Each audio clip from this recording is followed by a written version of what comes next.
Every night before Halloween, an uncanny feeling rushes down my spine. I grew up in a town in Alabama with my little sister Kathy and my dad. Our mom died when we were too young to understand what death is. Since then, Dad raised us with utmost love and care. My sister was a quiet kid, and I was the talkative one. She had difficulties in making friends because of her quiet nature, so I always took her with me whenever I played with my friends.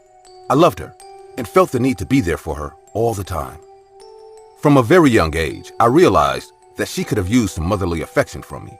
She used to dress up in front of the mirror and ask me and Dad how she looked. No matter how funny she looked, we always replied with a smile. "You look like a beautiful young lady." Our compliment ended up putting a smile on her face and joy in our hearts. We went to the same school, so all my friends and kids from our neighborhood knew my sister. Some of them picked on me, saying my sister is weird and she only tags along because no one wants to be the friend of a weirdo. I remember punching Benny when he said this in front of Kathy. Kathy cried a lot that night, and for the first time she said, "I want Mom." My dad loved my mom more than anyone in this world, and her untimely death affected him to such an extent that he refused to remarry ever again. My aunt tried a lot to fix him for a date with her friend, but my dad refused right away. I knew he had another reason to refuse to get married, and that was his children. He thought, no stepmom will ever love us like her own. My dad has sacrificed a lot just to give me and my sister a happy life. Being kids, we generally took part in every community event and everyone in town loved us. It was the month of Halloween, and I was excited to go out trick-or-treating with my friends. I was 6 and Kathy was 4 years old at the time. Kathy was nervous because it was her first Halloween. We decorated our porch with carved pumpkin heads. Dad bought us all the things we put our hands on for Halloween. My best friend Jim and I were sipping on lemonade, sitting on our porch, and watching the entire locality buckling up to celebrate Halloween. Kids were running everywhere, and people were laughing and decorating the town. Suddenly, I heard Kathy talking to someone. Her room window is right beside where we were sitting. Dad went to get some groceries, and I was the man of the house at that point. So, I was pretty aware that Kathy is alone in her room. Then who is she talking to? I got up and went to her window. "Who are you talking to?" I peeked in and saw Kathy was sitting on her bed, holding her teddy bear, and staring at the closed door. Her face turned pale as I caught her off guard. She nodded her head, saying, "No one? Why are you standing outside my window?" I smiled and said, "Dad has gone to the market. Jim and I are sitting on the porch. Call me if you need anything." She smiled back, and I came back. The same night, we were having dinner. Dad was cooking steak for us. I was sitting at the dining table and talking to him about our Halloween costume when we heard Kathy humming a tune. I have never heard this tune before, so it felt a bit unusual. She was sitting on the porch braiding her Barbie doll and humming this tune like we weren't even there. I looked at Dad and got surprised. His face was white like a blank sheet. He stopped cooking and asked Kathy, Who taught you this tune?" Kathy looked at us and said, "What tune?" "The tune you were just humming," Dad replied. "I wasn't humming any tune." Her aloof behavior made me confused. I looked at Dad and said, "Why, Dad? What is it about that tune?" Dad got back to his cooking saying, "Nothing. Let's eat." We finished our dinner and went to bed. It was around midnight when I woke up hearing a chuckle from Kathy's room. She was laughing, and I haven't heard her laughing in a long time. I got up and walked to her room to tell her to go to bed. As I opened her bedroom door, I saw her lampshade falling on the floor, creating a loud thud. In that fraction of a second, I didn't fail to notice how the lampshade was levitating in the air, and Kathy laughed seeing that. "What was that?" "What do you mean? How was it on the air?" "No, it wasn't." Standing in her room, I felt extremely cold. Kathy lied down and closed her eyes, ignoring me completely. The next morning, when I told Dad about this, I saw him get worried. But the joy of Halloween distracted us from that one important matter that we shouldn't have overlooked. As the kids came out in the neighborhood, dressed up in their Halloween costumes, they were knocking from house to house with their buckets to collect as much candy as possible. Their cheerful voices echoed in the town as they cried in joy, "Trick or treat!" I wore my favorite Batman costume, and Kathy dressed up as Superman. We came out and met my friends, Jim and Mike, on our way to the sugar hunt. After covering almost every house in our neighborhood, Jim said to go a bit far to find some more houses. Even though Dad told me not to go too far with Kathy. But that one night, I did act like my age. We walked on the empty sidewalks, keeping our locality behind us. There was not much residence nearby, and the deep woods starts onwards too. On that dark Halloween night, I could see Kathy getting scared. She said we should go back, but I assured her nothing will happen. After walking for some minutes more, we came in front of an old house. The house looked completely abandoned, but there was a big pumpkin head placed on the porch. A candle was burning inside it. "Let's go to that house," Jim said. Mike and I thought for a second, but then we all started walking towards the house. I turned back and saw Kathy wasn't following us. She was just standing behind with a freaked out face. I asked her, "What is it?" She said, "We shouldn't be going there. We should go back." I told her to wait near the stairs while we walked to the porch and knocked on the door. We knocked, but no one answered. Mike kicked on the door out of frustration, and it creaked open. The dark hallway stood in front of us. A smell of old house choked my nostrils as the door opened. "Anyone home?" I asked. A long pause went by, and no one replied. We all turned around to leave, just when a woman spoke from the darkness of the hallway. "Come on in." I was about to take the first step when Kathy rushed to me and grabbed my hand saying, "Don't! It's her! She wants to hurt you!" "Who are you talking about?" "Blue-faced mommy!" What? Three of us almost shit our pants hearing this from Kathy. Mike didn't even wait. He turned around and ran away. Jim followed him too. I stood in front of the dark house porch with Kathy. Suddenly, the woman inside spoke again. "Kathy, bring him in." This time, her voice sounded rough and pissed off. Kathy screamed, saying, "You're not my mommy!" "Bring him in." When we reached home, she busted into tears holding my dad.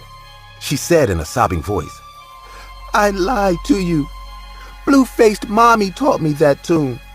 I don't like her anymore, Daddy. She wants you and Henry dead." I could see the fear in my dad's face. He uttered in a fumbling voice, How does she look like?" "Her face is blue and her eyes have no eyelids. She scares me. I don't want her to visit me at night anymore." That night, we all slept in Kathy's room. I remembered my dad shouting in the middle of the night, "We don't need you! Leave me and my family in peace!" That Halloween was the last time Kathy talked about blue-faced mommy. I don't know if she was real, and I don't even want to know. But whoever in that house told me to come in surely had bad intentions. "Bring him in." I can't remember much of my early memories as a kid, but there's one thing I could never forget, is that I really liked clowns. One particular memory that stands out was at my 7th birthday party. There was this boy called Theodore who I knew since kindergarten. He always had this huge crush on me, although I never reciprocated the feeling. Apparently, he finally worked up the courage and told me he liked me during the party. And I remember not caring, as I just left him there, and I ran to find the clown because at the time, it was the only thing I cared about. I remember him staring at me with tears in his eyes, but I was still so fascinated by the clown to care about his feelings. As I grew older, I guess the love for clowns began to fade, and when I was 12, I began taking down all my clown posters from my room. I remember my mom asking me, "Tracy, why are you taking out all your clown-themed things? You love clowns." And I remember telling her, "Well, Mom, I guess clowns aren't cool anymore." Fast forward to 6 years later. I was 18 at the moment.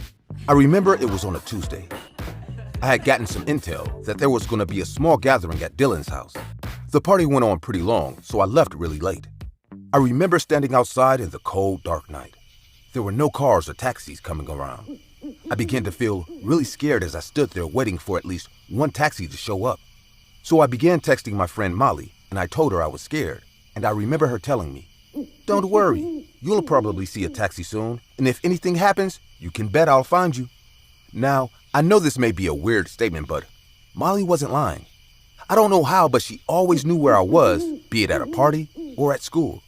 I really didn't know how she did it, and every time I asked, she told me, "I'm never telling."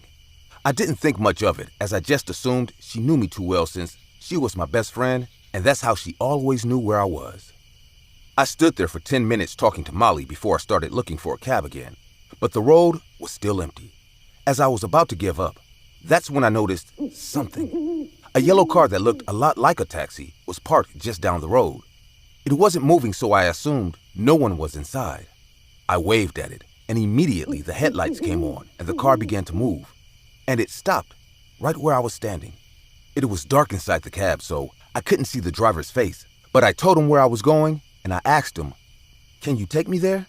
He didn't reply to me, as he just nodded his head yes, without saying a word. I got in and heaved a sigh of relief as I was finally going home. We were driving for a long time, so I started chatting with Molly. After a while, I decided to stretch a little, and I finally took my eyes off my phone. And even then, I still couldn't see the driver's face. It wasn't till we passed another streetlight when I finally noticed the bright red ball on his face. I remember thinking to myself, was that a clown nose? We passed another, and I finally got a really good look at him. And that's when I realized my taxi driver was a clown. The feeling of fear immediately set in as I began to frantically look around. I guess he noticed me freaking out, and he said, "Don't be alarmed, Tracy. We're almost there." As he swerved into a forest, the only thing on my mind was, how does he know my name? We didn't drive for much longer after that, as he stopped at a small cabin that was just right in front of the forest. He got out and he ushered me to get out. I hesitated.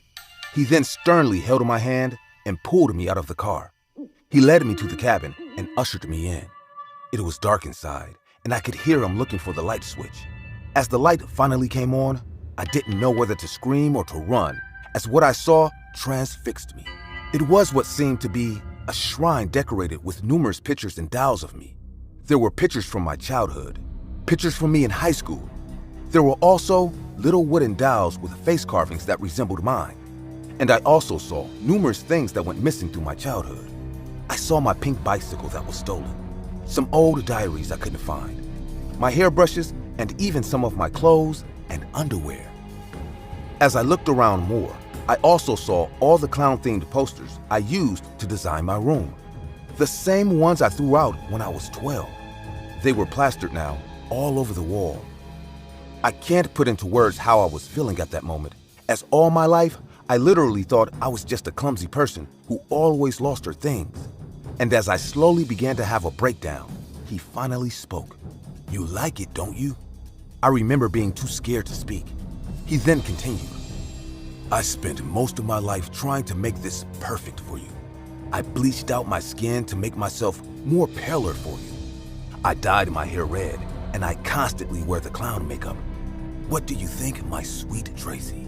He said as he came closer and presented himself with a big smile. He looked horrible, like he was terribly sick.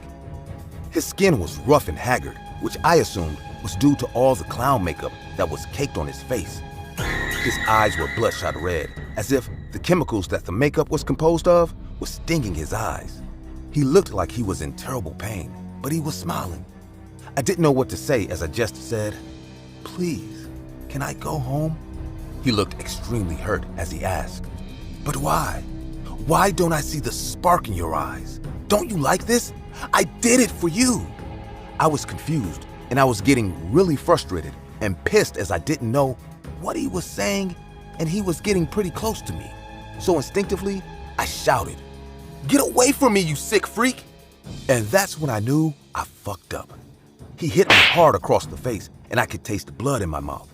"I saw the way you looked at that clown. I saw the spark in your eyes while I cried that day, and I knew this was what you loved. So I became a clown, Tracy. I became this for you." That's when my mind started putting the pieces of the puzzle together. "Theodore?" I said. "You finally remember." "Yes, it's me, Tracy. I've come for your heart once more, and this time I've come prepared, as I have become what you love most." I felt my heart beating in my chest, as I knew what I said next will determine whether I get out of here alive. I then took a deep breath and said, "Look, Theodore, we can talk about this more calmly. Just let me go, and then we can talk about being friends." The look on his face told me I had said the wrong thing as he smacked me again. I didn't wait for you all my life just so we could become friends. You like clowns? You got a clown! He shouted at me before he proceeded to tear my blouse.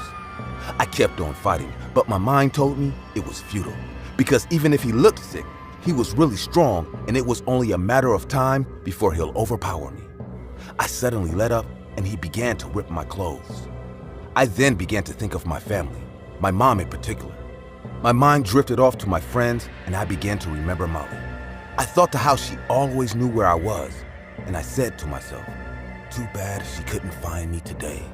And as Theodore was about to have his way with me, the door bust open, and cops grabbed him off me and held him down. They began to surround me, and the following hours seemed like a blur. They took me to the car. They drove me to the station, and right there in the police station, the first person I saw waiting for me was Molly. I immediately rushed to hug her with tears in my eyes. 2 cops then entered into the room. They sat me down and asked me questions. I told them everything. Once they finished their questions, the cops told me, "You're really lucky that your friend here phoned in and told us where you were." After that, they left. Molly then told me, "As soon as I saw you stopped replying, I knew something was wrong. So I called your mom to find out if you were home, and she said no. So I looked up your location, and once I saw it, I immediately called the police." I remember asking Molly, "Seriously, you've got to tell me how you knew where I was." And then she finally did. She said, "Remember when we were 14, we went camping with my dad? And that night we were really scared as we had watched a scary movie, so we thought someone will jump out of the woods and grab us? You can't remember, but we both installed the Find My Friends app on our phones that night, just in case anything happened." Well, you totally forgot about it, and I didn't. And as the years went by, that's how I always knew where you were. I actually only used it to find out where the coolest parties and hangouts were, as you were always at those places. Never in a million years did I think I'd use it to save your life.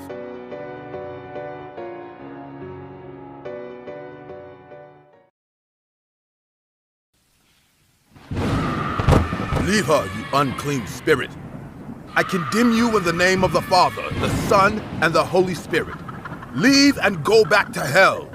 I was standing in horror as I watched Father Gabriel perform an exorcism on my wife, Emily. She was screaming and laughing and behaving like a creature from another world. A world where humans don't tread. Her body moved and bent in a horrifying way, and there was nothing I could do to make it all right. She jumped on the bed, sitting like a frog, and said in a demonic voice, "You really love her, don't you, David? But does she love you? I don't think so. Because she did enjoy sleeping with your brother when you were out of town." Shut up! You're lying! You're not my Emily! Leave her body, vermin! Whatever was inside my wife made her look horrifying. Her pupils were small like black dots surfing in a pool of blood. There were deep scratches all over her pretty face. A foul smell came from her bony body that hadn't eaten for at least a week. No doubt, it is the evil that is keeping her alive. She smiled, with her filthy teeth staring at me, and said, "There's nothing you can do to save her now." Father Gabriel sprinkled holy water on her while screaming his prayer once again, and Emily lashed out, making another demonic scream. Every inch of her skin that came in contact with the holy water started to burn to release smoke. She screamed, and I prayed to God to make this over. I blame myself for what is happening to my dear wife. If not, I bought her that evil Dybbuk box from the garage sale. Everything would have been normal in our life. I couldn't help but get lost in thoughts of those cheerful memories. Even a month back, we were living the life of our dreams until fate changed it all to a nightmare.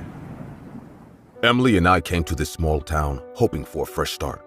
We bought a small house, and honestly, to cut the costs, we bought secondhand furniture to decorate the house. In a small town like this, it wasn't hard to find reusable stuff. One day, we were coming home after buying a beautiful set of wine glasses at a very low price when we saw a garage sale going on in our house next door. We hadn't met our neighbors yet, so we thought it would be a better idea to check out the sale and also socialize a bit. A few people were gathering around the front yard of the house. An old man was sitting on a chair and selling various items. We walked close to him, and he looked at us with scanning eyes. Everyone else was also staring at us, and I whispered to Emily, "Welcome to the neighborhood." She laughed at my joke and started to go through the stuff that was on sale. Wooden chairs, coffee tables, kitchen utensils, dinner sets, mirrors, even dressers were in that collection. It felt like someone decided to get rid of all the things they had and run away. Some of the things seemed strikingly new. Emily bought a bunch of clothes and got busy on her shopping spree. I couldn't hold back my curiosity and asked the man, "This is a lot of stuff. So you all are shifting elsewhere, it seems?" The old man gave me a blank stare and said, "I am just the caretaker of this house. The family who lived here faced a tragic incident. The wife committed suicide after a long-term illness, and the husband left the next day, leaving all this stuff. Before the new tenants come, I have to get rid of these." He spoke in an annoyed tone, like he really wants to get done with these leftovers. I had no idea our neighbor next door went through such a traumatic phase. I was going to ask the man what exactly happened to that wife when I heard Emily's voice. "Wow, this is such a pretty jewelry box." I turned towards her and saw she was holding a small wooden box with an intricate design on its lid. It seemed quite expensive to me because I have seen boxes like this in many antique shops that were worth a lot of money. I looked at the old man and said, "How much is it?" He said in a hesitant voice, You really want that?" Emily nodded her head, yes. He looked at the box and said, "Pay whatever you want." I got a bit suspicious because I expected him to ask a fixed rate for such a crafted piece. Emily said, "We will give you $10. And surprising me, the man accepted the deal right away. Emily bought some clothes and jewelry too. We came home and I couldn't shake off the feeling why that man gave us this antique box at such a low cost. Emily rushed to the bedroom and sat down in front of the mirror. I know now she will put all her jewelry inside that box and pretend like she is a royal queen. I liked this little joy of her in every little thing. But as she tried to open the box, we found the real catch. No matter how hard we tried or how much strength we put in, we couldn't open it. What an idiot I am. I should have checked it before buying. Now I understand why the old man agreed to sell it at $10. Damn it. We can use a knife to try to pry it. No, that'll ruin the craftsmanship. Let it be. I will think of some other ways to open it. Saying this, Emily kept the box on her dressing table and we got busy with our chores. Time went by and I started noticing changes in Emily's behavior. She used to wake up in the middle of the night and sit in front of the mirror staring at the box. It was like she went into a trance. It got me worried because she stopped talking much. Her entire attention revolved around that box. One afternoon, I came home from work to pick up an important file. I walked straight into the bedroom in a hurry, and I saw Emily sitting on the bed and eating something from the box. The lid was surprisingly open. "Oh, so you finally opened the box." Saying this, I was about to step close to her when she turned back.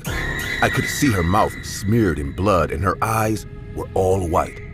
She giggled and fainted on the floor. The box fell on the floor from her hand, and I found some pretty bizarre stuff inside. There were dried fingernails, blood-filled leeches, strands of dirty hair, and a creepy doll, more like a human figurine made with tattered clothes. There were pins sticking in it. It made me vomit, realizing my wife was eating those leeches, God knows, filled with whose blood. And that was the beginning of this nightmare. When the doctors couldn't help us anymore, I turned towards God. The priest of the local church, Father Gabriel, came to my house and told me that a demonic spirit had latched itself onto my wife. The box wasn't just some pretty jewelry box. In fact, it was a Dybbuk box, used in some ritualistic sacrifice. Whatever was inside that box, my wife set it free, and now it wants her soul. Father Gabriel suggested the only way out of this was the exorcism, and that's why we are giving one last try. I don't want to end up like our next-door neighbor. Now I know the kind wife must have faced the same fate towards which Emily is going. Emily screamed as Father Gabriel went on with his chanting. Our entire house started to shake, but the exorcism can't be stopped. Emily started biting herself vigorously. It was horrifying to watch my jolly, sweet wife tearing off her own flesh like a hungry wolf. I couldn't stand the sight anymore. I screamed, Whoever you are, just leave my wife alone. Leave her for God's sake. You do love her, right? You have watched her smile. Now, you'll watch her die. I will eat her heart. Father Gabriel sprinkled the holy water once again and said, Give me your name. No, I won't. Give me your name, evil. The more Father Gabriel asked the spirit to give its identity, the more it hurt Emily. Please, Father, it'll kill her. Please, do something. I cried with my last hope. What Father Gabriel did next shocked the hell out of me. He jumped on the bed, grabbed Emily by her shoulder, and screamed. You need one soul, evil. You take mine. Let this poor child go. You let her go. Just then, Emily's mouth opened wide, and she vomited black smug into Father Gabriel's face. After releasing it all, Emily's unconscious body fell on the bed, and I saw Father Gabriel's eyes, turning around, revealing the white part, just like it happened to Emily. But he didn't stop there. He ran to the kitchen and picked up our kitchen knife, yelling, In the name of Christ, I condemn you back to hell! And stabbed himself in the stomach again and again until his lifeless body fell on the floor. The fact that Father Gabriel sacrificed his own life to save my wife will always be a painful fact to me. Now we have no other choice than to run away before anyone else finds Father Gabriel dead in our house. I know the cops will never believe us.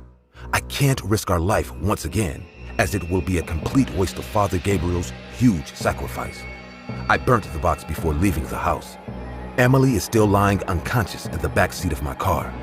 God knows what's waiting for us now.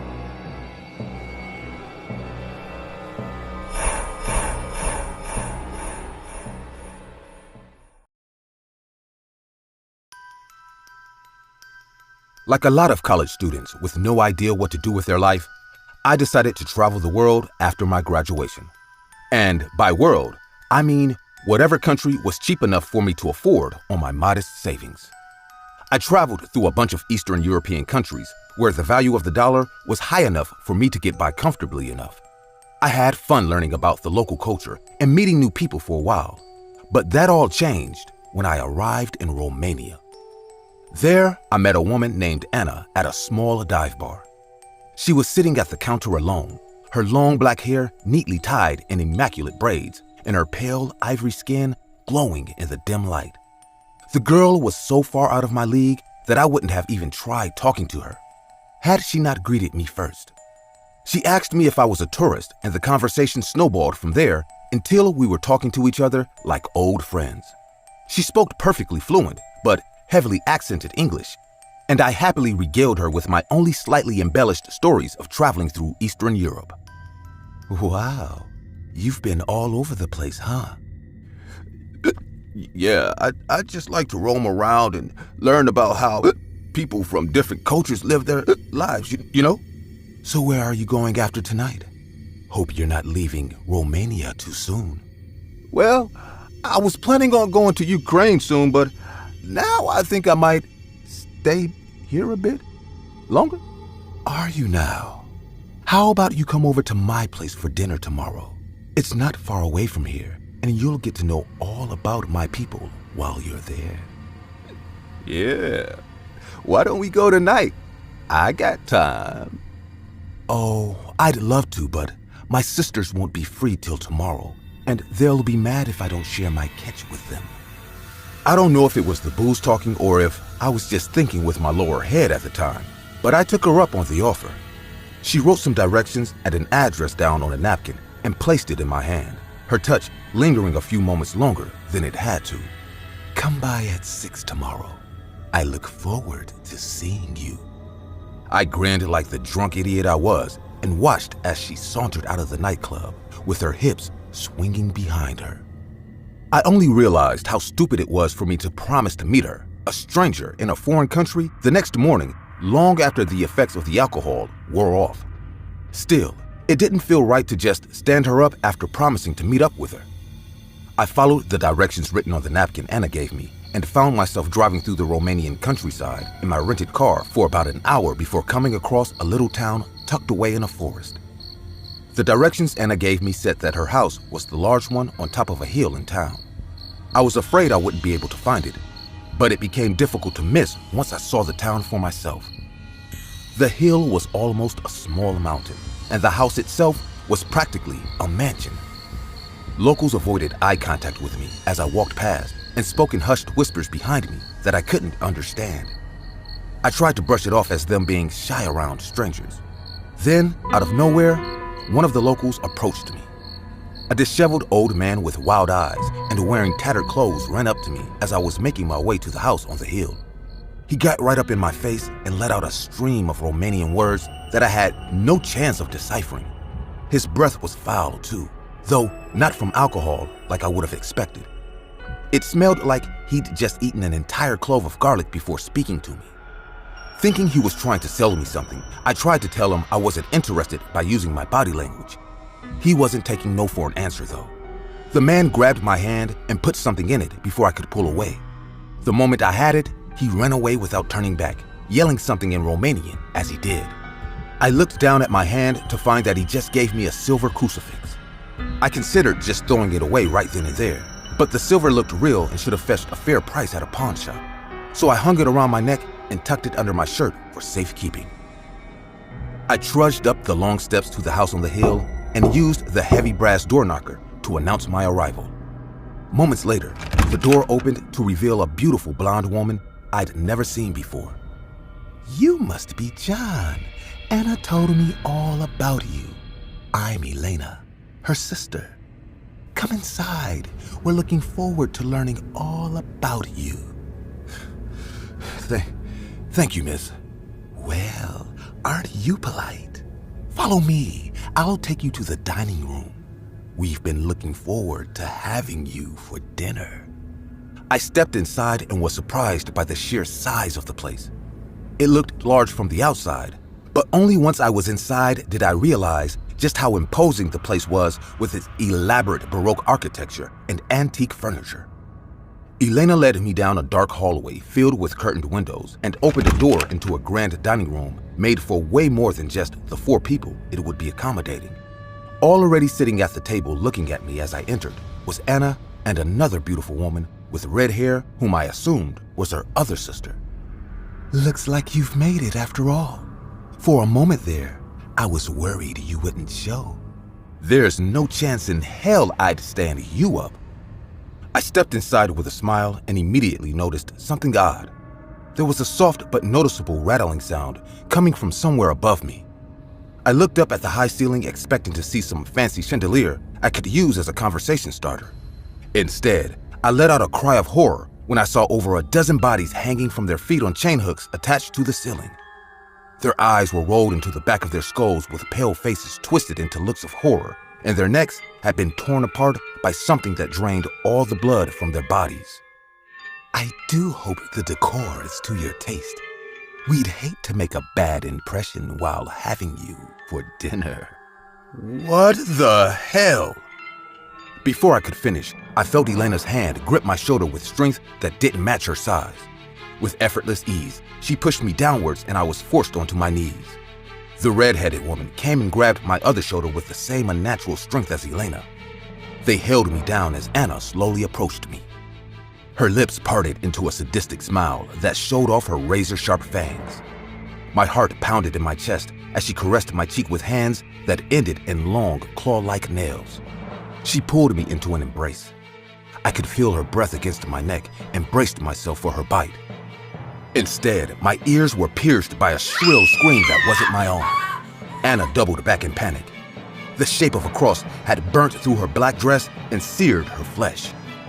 When the red-headed woman let go of my shoulder to go check on Anna, I quickly reached into my shirt with my newly freed hand and pulled out the crucifix the old man had given me. Upon seeing the crucifix, Elena let go of my shoulder and stumbled back in panic. The three sisters hissed and snarled at me as I held up the crucifix towards them, their beautiful faces twisted into monstrous bat-like visages with snarling lips and eyes that glowed red with rage. I backed out of the dining room, never once letting the monstrous women out of my sight while gripping the crucifix so tightly I feared that I'd dent it. Once I was out of the house, I ran. I ran as fast as I could to where I parked my rented car and got the hell out of the town as quickly as I could before buying the next plane ticket back home. It's been years since that incident. I haven't told anyone about it because I doubt anyone would believe me if I did. All I can do is pray that the spirits of those hanging from those hooks in the dining room will find peace in the arms of the Lord, far away from the grasp of Anna and her sisters.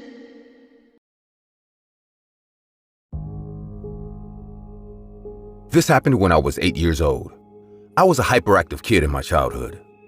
My parents spoiled me to such an extent that I also never hesitated to bully kids less than my age. In a few words, I wasn't a good kid back then.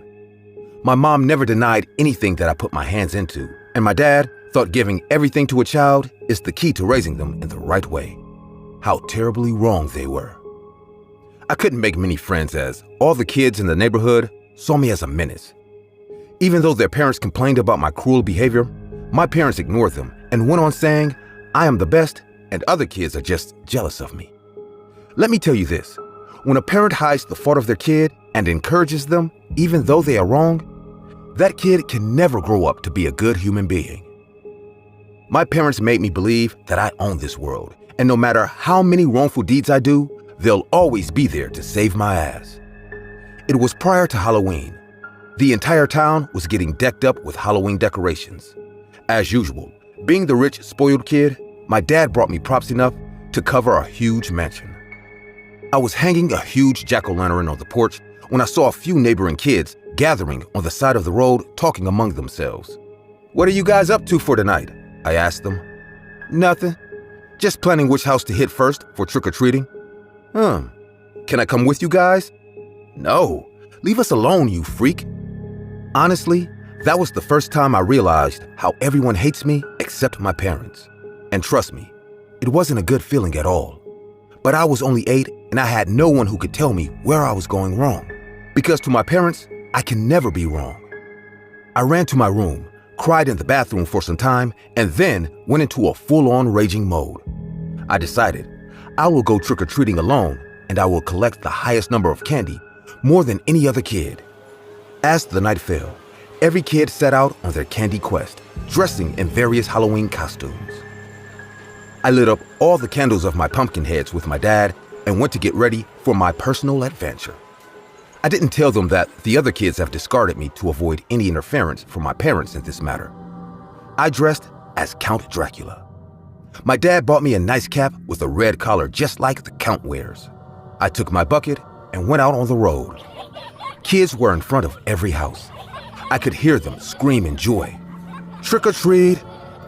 Let them be. I will collect on my own.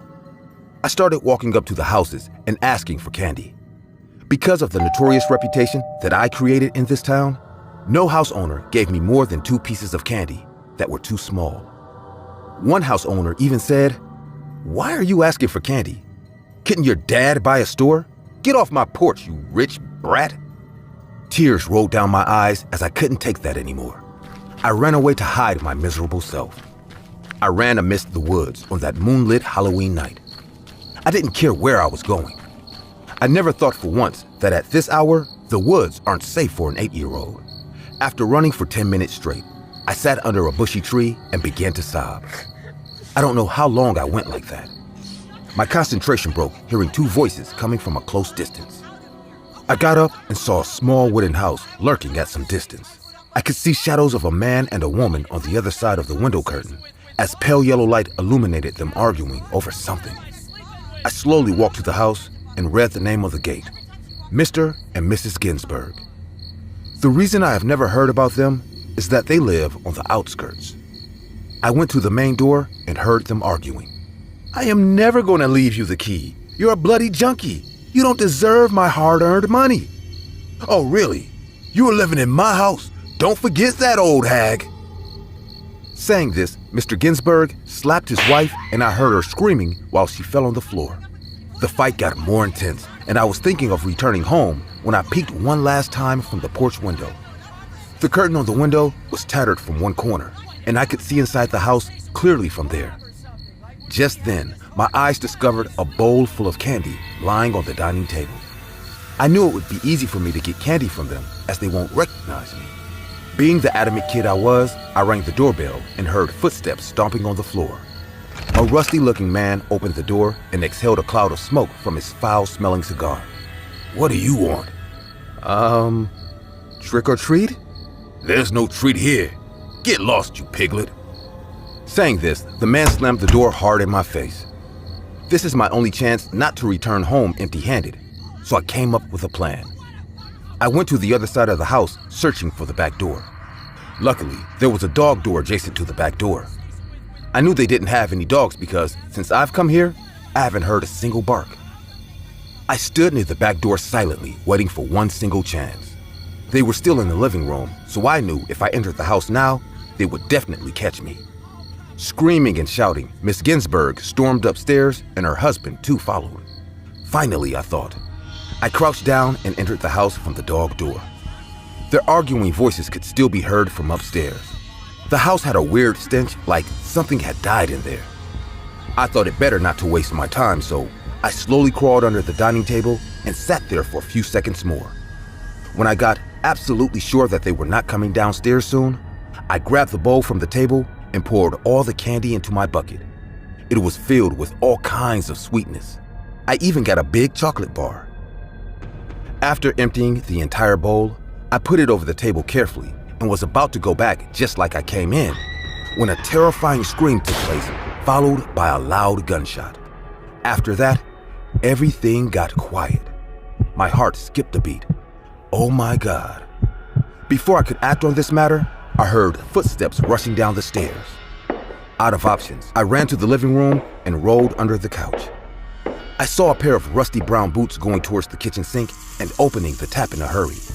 There was no confusion in me that this man is none other than Mr. Ginsburg. I noticed his boots the first time I saw him.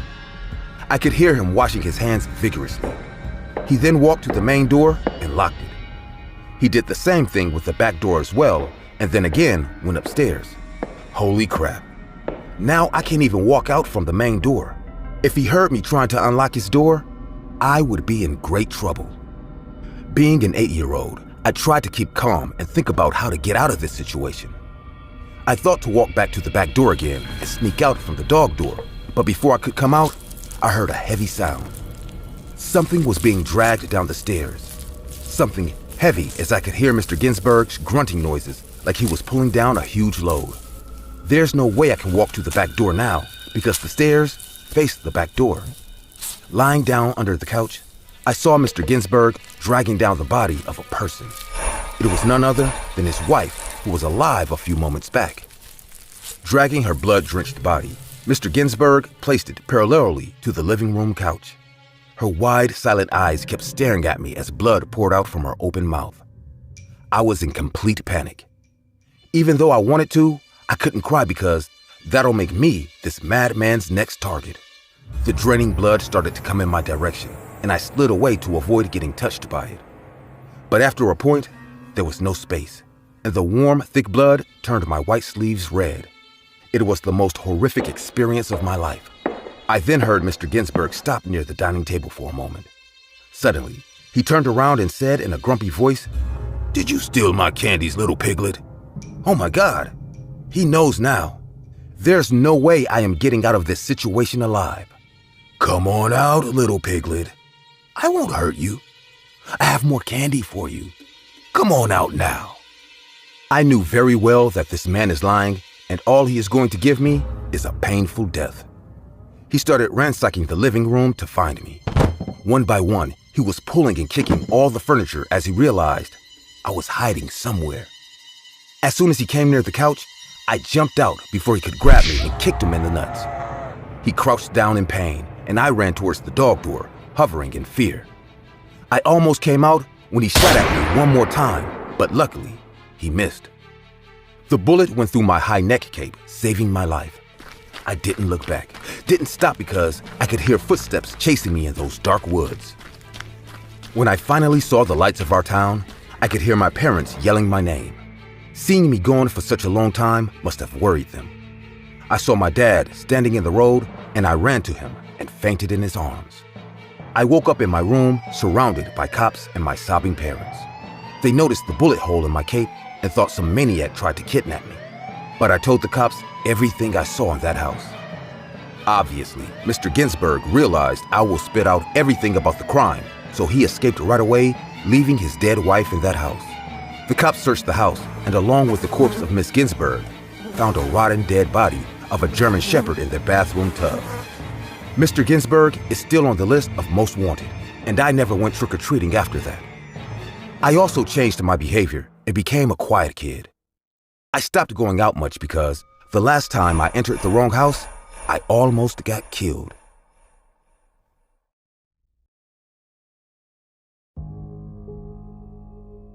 My family used to move around a lot when I was young for their jobs. As a result, I've been the new kid at more schools than I can be bothered to count. 9 times out of 10, there'd be some sort of spooky legend about the school grounds or the teachers there. Stuff kids made up to scare each other because they were bored. At some point, I made a hobby out of writing those stories down and occasionally exploring the allegedly haunted parts of school. More often than not, the legends turned out to be a complete waste of time that left me bored at best and in detention at worst. However, there was one exception, and that came from St. Cyprian's Catholic boarding school for boys and girls. It used to be an all-girls school until just a couple of decades ago, so the guy-to-girl ratio was kind of skewed towards the latter. The teachers knew all too well that having a bunch of teenage boys hang around in a school full of girls was a recipe of violating the word of God, along with a couple other things. They made it a point to impart the importance of chastity to the students every time a male student looked at another girl for too long. The girls weren't spared from their judgment either. One time, I wore my skirt a little too high and got an hour-long lecture from a teacher about how girls should dress modestly if they don't want to get molested. The only teacher who didn't treat every girl in class like a potential future prostitute and every boy like a rapist was Mr. Nathan from music class. He was your typical cool teacher who tried and mostly succeeded in making his classes interesting. He was handsome, according to my classmates who couldn't stop gossiping about him. Being in his mid-30s at most, the wrinkles of age had not yet begun to show on his chiseled face. I didn't really care though. The most interesting thing in school for me laid elsewhere. Throughout my first month there, I threw myself into my favorite hobby of gathering stories from around the school. I heard some of the usual suspects like Bloody Mary and the Candyman, but the school had a unique ghost story that caught my attention. A girl had committed suicide several years before I arrived at the school. Her name was Harriet, and she was found hanging from the ceiling of her dorm room by her roommate. The reason she did it varied depending on who I asked. Some say it was because of heartbreak. Others assume she was just another depressed girl who nobody thought to help until it was too late. Whatever the reason behind her tragic death, it is said that her spirit now haunts the now abandoned room 185 in the girls' dormitory. Naturally, I decided that it was my duty as a chronicler of ghost stories to check it out for myself. Since it was a boarding school where most of the students lived on campus, I was able to wait around until it was dark without getting kicked out. I didn't live on campus like the other students, but I hung out with other girls in the dormitory enough times to know my way around it. Room 185 was tucked far away in the left wing of the dormitory, and I noticed that anyone who didn't live in that wing avoided it whenever possible. When I asked why, the girls I spoke with would become tense. Some even admitted to hearing strange noises from the left wing during the night. They sounded genuine in their fear, and it made me all the more interested in finding out what was in the room for myself. Once I mustered up the confidence to break in, I called my parents one day to tell them that I'll be staying late at the boarding school with some friends. While the other girls in the dormitory were either engrossed in their hobbies or dead asleep in their rooms, I lurked through the darkened halls of the building's left wing in search of the fabled room 185 with eyes that had already adjusted to the dark. When I was only a few rooms away from it, a painful choking sound like something struggling to breathe invaded the still silence of the halls. It shocked me a little when I first heard it for myself, but kept my skepticism intact. Once I was in front of the room, I tried the doorknob and was surprised when it turned without issue. I had a lock-picking kit in my pocket and fully intended to use it to break in, yet the room was letting me inside just like that. I pushed the door open and entered, but instead of a dusty old place abandoned by the staff and students, I found a cozy bedroom with sunlight somehow streaming through the window blinds despite it being night. Even more surprisingly, it was occupied. Mr. Nathan was sitting on one of the beds, and across from him on the other bed was a girl around my age with long brown hair. Both of them had serious expressions on their face and didn't even acknowledge my presence. "Oh, sorry," I said, racking my mind for an excuse to why I was there. "I was looking for a different room and—" "We need to get it out of you," Mr. Nathan said to the girl, completely ignoring me. "Nobody can find out about us." "That would be a sin," the girl replied, her hand resting on her stomach. "We've both already done plenty of sinning. That's why we're in this situation in the first place. If you don't get the abortion, both of our lives will be over." A sour look spread across the girl's face. "Would you really do that to our child?" I immediately understood what I was seeing. My instincts told me to flee from the scene as quickly as I could, but I was entranced. Whether it was some supernaturally induced compulsion or just my own morbid curiosity, I couldn't say. The argument between them got more and more heated until Mr. Nathan lunged at the girl and grabbed her by the throat. She couldn't even cry for help. The only thing that came out of her were raspy rattles in a vain attempt to breathe as he squeezed the breath from her lungs. When her body went limp, Mr. Nathan finally let his grip around her neck go. In a panic, he searched through her closet and found a long scarf, which he used to wrap around her bruised neck. Once her neck was wrapped tight, he propped himself on a chair and hung her by the neck from the switched-off ceiling fan. Then, for the first time I got into the room, Mr. Nathan turned to look at me.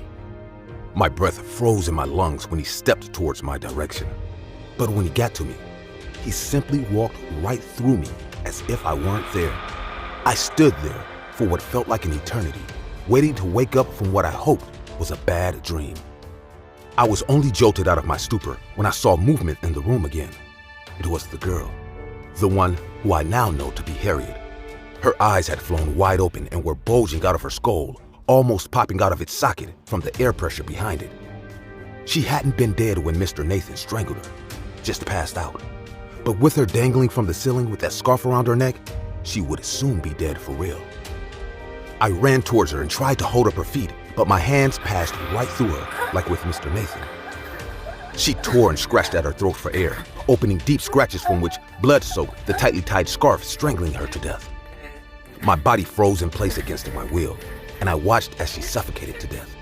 The moment she drew her last raspy breath and her body went limp, the room changed. There were no lights and no one around at all. I was standing in an empty dorm room full of dust. The memory of what had happened there, long gone. I've been seeing and hearing Harriet ever since. Sometimes I'd catch her hanging from the ceiling from the corner of my eye at school, or hear the rattling of her dying breath as I'm trying to sleep. Every time I did, my body would freeze in place, just like it did when I was in that dorm room.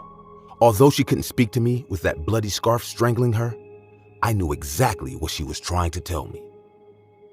I am going to kill Mr. Nathan for Harriet to be at peace and finally leave me alone. It wasn't hard to get him to trust me. He was very eager to get to know me when I was pretending to like him. Once I kill him, Harriet will finally leave me alone and pass on to whatever God-forsaken afterlife awaits us. I know I should be upset at her for forcing me to become a murderer, but to be honest, after seeing what he put her through, I almost didn't blame her for it. I was 16 when I ran away from home after watching Into the Wild. From a very young age, I had a knack for traveling. The urge to see a new place on my own often pointed me out as a weird kid in school. I remember how I used to go to the oldest cemetery in my hometown and read all the epitaphs just to pass time. I was brave and enjoyed freedom more than anything in the world. My mother was a strict woman who detached herself from any kind of fun after my dad left her for another woman. She could barely trust people, and no matter how much I loved her and felt bad for her overprotective nature suffocated me. Taking inspiration from the movie and undergoing a traumatic experience in my own home, I decided to leave home forever. I saved money from my side jobs and took some more from my mother's purse secretly. I left a note, packed a bag in my camping tent, and started on the road. I walked most of the time. When I couldn't walk anymore, I hitchhiked. I worked with whoever agreed to pay me little money and food to go along. My life was hard, but it was better than living in that house. I thought I would go on like this until this happened. After working in a garage for 8 months, I saved good money to go on a solo trip in the Canaima National Park to see the Angel Falls. It is located in South America, and I planned to hike there. I always loved the combination of deep woods and mountains. Visiting this place wasn't easy as the waterfall is located inside an isolated jungle. And me, being a minor and a runaway from home, wasn't an ideal situation to travel to a place like that. But I needed some recluse, so I thought I would be able to take good care of myself. I bought some packaged food and water and started the hike early in the morning. The green, tall mountains stood like watchdogs over a fantasy world. I have never heard so many types of birds singing all at once. The sound of the jungle mixed with wind created a unique atmosphere around me. I carried a map as after a point, GPS stops working in these remote locations. I planned to reach the destination as soon as possible, then come back before nightfall. I knew how deep and untraceable these woods are, so staying here after dark can be the worst scenario for any solo traveler. After walking for 2 hours, when I reached the location, the sun was over my head. The sound of tons of water falling from the top of the mountain is something that can't be expressed in words. Angel Falls stood in front of me with her glamorous splendor. I clicked pictures, dipped my foot in the flowing crystal water. It was so cold. I washed my face and hands in the water from the waterfall. It was noon, so I had time to spare before heading down. The reverted sound of the wild forest made me feel so close to nature. I took out a sandwich that I brought with me. I must have taken 2 or 3 bites when I heard a deep metallic sound resonate in the distance. It was like someone struck a gong with full force. I got up and started to walk in the direction where the sound came from. Pushing plants ahead, I was making my way through the jungle. After walking for half an hour, I got fed up and started to head back. I was halfway when a big drop of water fell from the sky. I looked up and a bolt of huge lightning struck and a heavy rain poured in. I ran to go back, but soon the black clouds covered up the entire sun and a thunderstorm took place. I struggled to find my way for half an hour. I had no other way than to find shelter under a big tree, which was in no way safe amidst a thunderstorm. By the time the rain had started to slow up, the jungle has entered his nightlife. Crickets were chirping with frogs and many other unknown insects. A wild owl was hooting from a high branch nearby. I realized I am lost. I got scared but still calmed myself down and started to think about how to pass the night safely inside this huge forest. Just then, I heard the gong again, and a soft humming sound of a group of people also took place. It was as if they were chanting a weird prayer. Out of options, I followed the sound. After 10 minutes, I saw a small light in the darkness. I walked towards it and found myself standing near a pagoda-style monastery. The light was a small lamp attached to the gate of the monastery. I knocked on the big wooden door. No answer came, not even a single footstep. I knocked again, but this time harder. A subdued whisper took place on the other side. Then, footsteps came walking to the door. Making a creaking sound, the door opened. Finally. At first, I didn't see anything but pitch black darkness inside. Slowly, a pair of bright eyes with gray pupils appeared from the darkness. I would have screamed right there if not the owner of the eyes came out immediately. A tall man dressed like a monk but in white robes stood in front of me. I'm a traveler, get lost in the storm. If I could, please enter. We would be joyful. I followed him inside the monastery. The long corridor stood ahead with candle stands attached to the wall. In the candlelight, I could see the huge ceiling of the monastery decorated intricately. This place is so weird, I thought. He took me to a small room and told me to rest there. Gave me a red robe to change into. All of my clothes were drenched in rain. I freshened up and lied on the bed. I felt glad that I could finally find a place. An hour later, a knock took place on my door. I got up immediately and said, Who is it? The same man entered and spoke. Prophet Denizen is ready to meet you. Please, come with me. He took me to a big room, decorated like a dining hall. There were small tables set up with chairs around the room. 4 monks dressed in the same white robe were sitting there, and in the middle sat a man wearing a red robe just like me. He got up and came towards me. The upper half of his face was under the red hood. He said in a calm voice, Thank you for coming here. I can never pay your debt. Debt?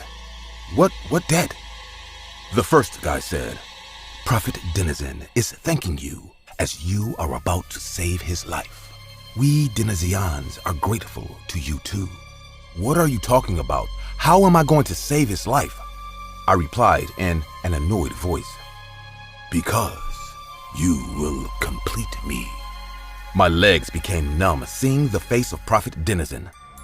Half of his face was rotten. Maggots were crawling on the side of his eye sockets. A foul smell choked the air of the room. Oh my God! What is going on? Who are you people? I screamed while stepping back. Suddenly, 2 white-robed men lunged at me and pinned me on the wall. The first man who opened the door went outside and brought a heavily sedated teenage boy just about my age. He then handed the boy to Prophet Denizen. He clenched the unconscious boy's shoulder and lifted him in the air. What happened next terrorized me for life. Denizen opened his mouth, stretching it almost to his chest, and started to gulp the boy's head like an enormous snake. He tore his head from his soft neck and started munching on it as blood dripped from his huge mouth. Everyone in the room laughed as their Prophet Denizen ate that boy like a chicken. He then looked at me, and I knew I'm next. But one surprising change that I noticed was Denizen's face. Half of his face came back to life, as if eating that boy poured blood and flesh inside those rotten wounds. I realized this man is a demon from hell, and his followers are his worshippers. I turned around and ran towards the exit.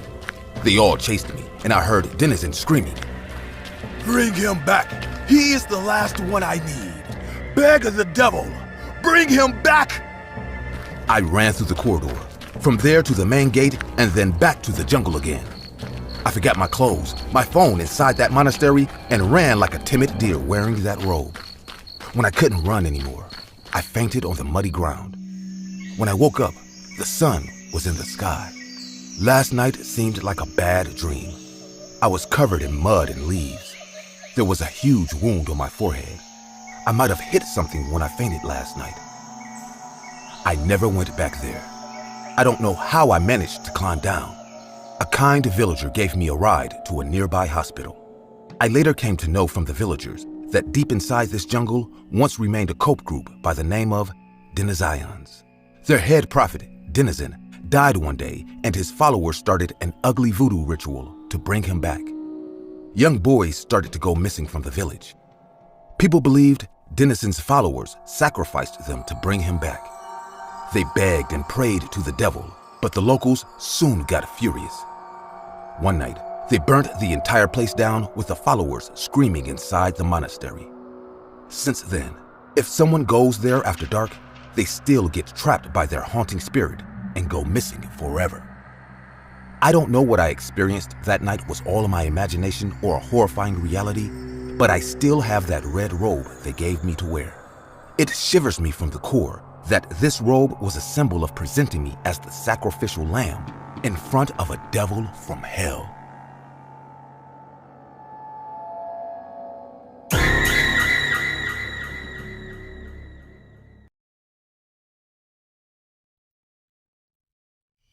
My brother Eddie and I loved Halloween.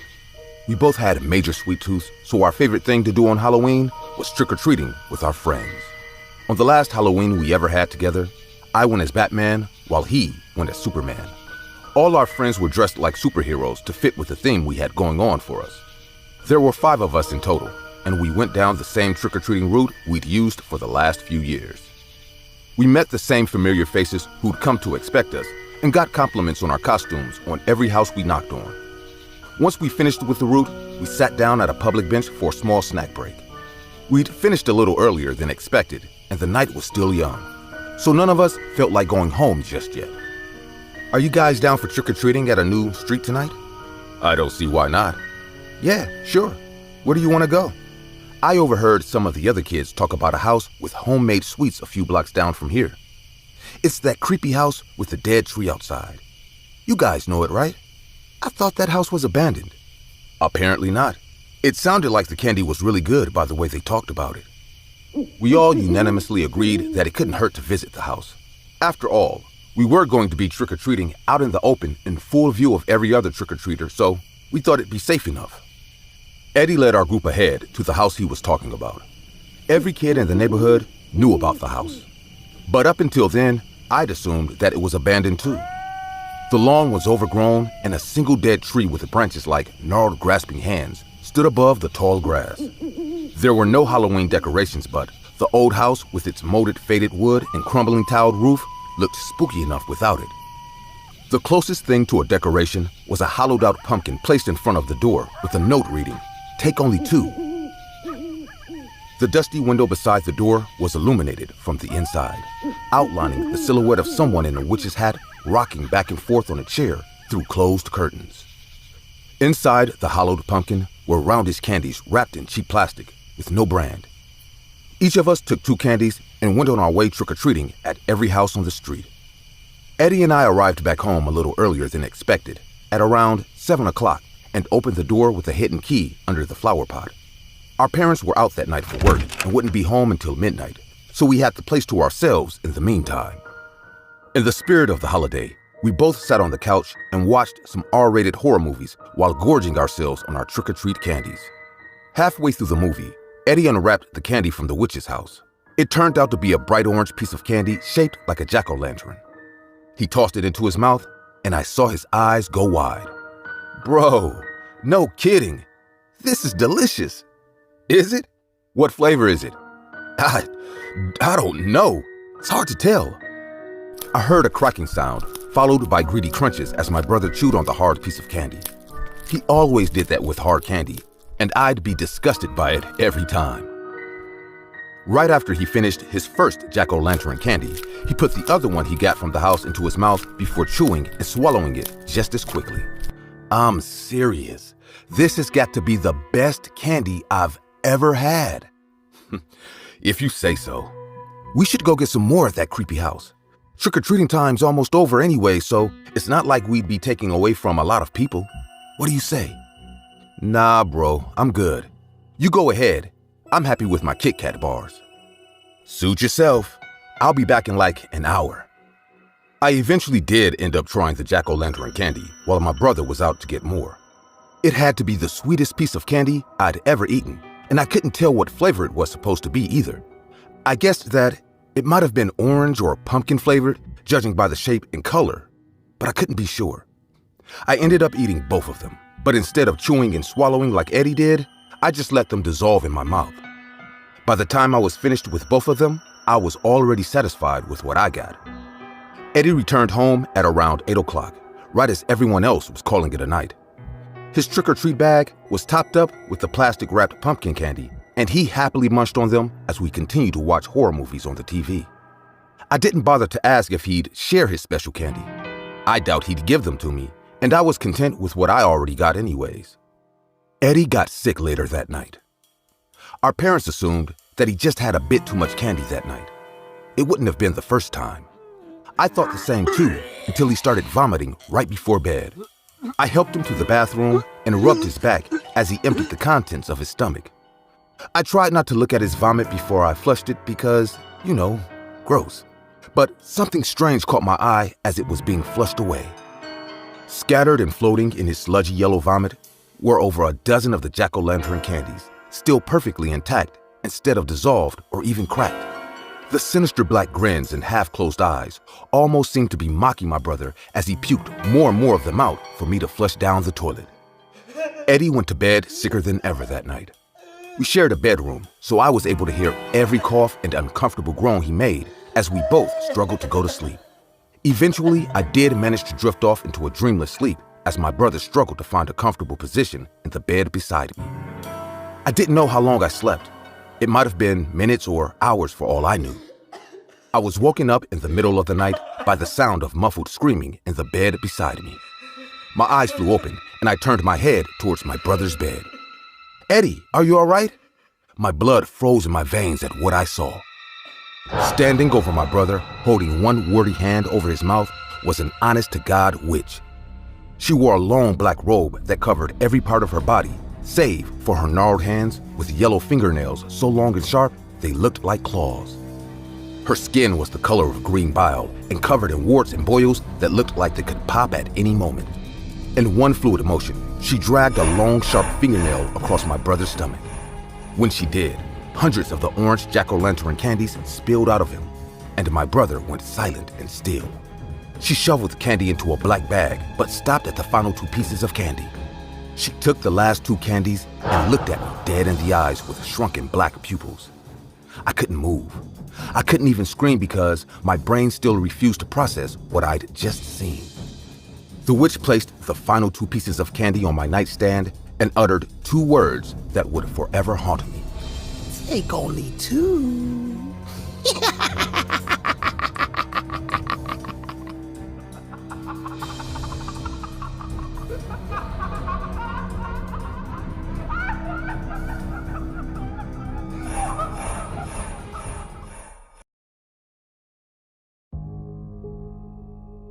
The question, "Do you believe in ghosts?" is often asked to people every single day. I would tell you there's no such thing as ghosts. But after hearing this supernatural experience that happened with my own daughter, you too will realize that the so-called fabled ghosts are as real as you and me. It all started about a year ago when my wife and I went to a next-door garage sale. We loved going to garage sales whenever we could, as we always got a good bargain. That day, we saw a beautiful Elmira cupboard sitting in the middle of the garden. We really wanted it, so we asked where it was from, and the seller of the goods said, "It actually belonged to the family who lived here before, and apparently they left it behind when they moved." I wondered why they would leave such a beautiful piece of furniture, as it looked truly exquisite. My wife and I then asked for the price, and we managed to get it for $600. We decided to keep it in our room as it complemented the rest of the furniture there. For a while, I loved the whole thing. But with time, the love began to turn to fear, as ever since we brought it into our house, numerous strange occurrences began to happen. The first strange occurrence started with my 6-year-old daughter, Ellie, who used to still sleep in the same bed as us. It was 3 a.m. in the morning, and I was woken by the numerous whispering noises. I looked around the room to see my daughter sitting directly in front of the Elmira and speaking to it like it was a person. I heard her say, "Shh, don't talk too loud or you'll wake Daddy and Mommy up." Shocked at the sight of my 6-year-old daughter sitting in the dark and talking to an inanimate object, I said, "Ellie, what are you doing? Come back to bed." I then watched my daughter bid the Elmira goodnight like it was a person before coming back to bed. The next day, I told my wife about what happened, and we decided to ask our daughter what was going on. Our daughter then replied to us, "Don't be silly, Daddy. I wasn't talking to the Elmira. I was talking to my friend Hannah, who lives inside." As my 6-year-old daughter spoke, I realized that she said it with all surety. And it seemed like she wasn't lying about it. As being her father, I knew when she was telling the truth. I then asked her, "And this, your friend Hannah, is she imaginary?" My daughter then laughed and said, "Stop being silly, Daddy. She's real, and I've seen her." Perplexed at the confidence our daughter used to answer the question, my wife and I decided to stop prying, as we both assumed she was just going through the imaginary friend stage, as that was the only explanation to it. But as time passed, we realized that there was much more to it, as the strange Elmira continued to cause weird things to happen, things that we could have never imagined. Throughout the following weeks, the strange night talks continued, as at every night, at exactly 3 a.m. on the dot, my daughter would stand up from the bed and proceed to have full-blown conversations with the Elmira. Night after night, I would hear the numerous conversations as my daughter would say things like, "I can't believe your mommy did that. That's very mean. I know it's hot in there, so you can come out now, even if it's for a little while. One day, I'll come inside to play with you." I knew there was something wrong with this, as it all seemed too strange to be a child's antics.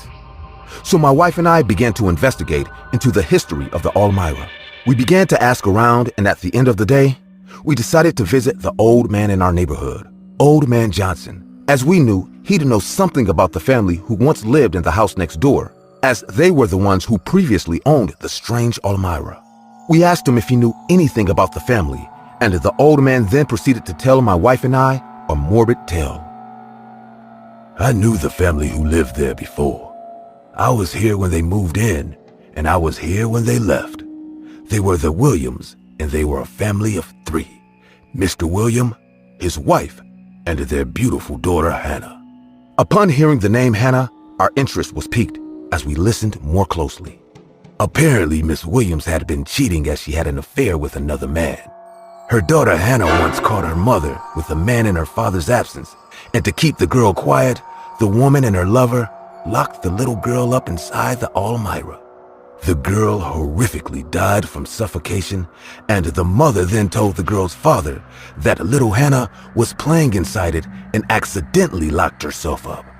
The man, who was already suspicious of his wife, didn't believe the story, so he carried out an investigation that resulted in the truth coming to light.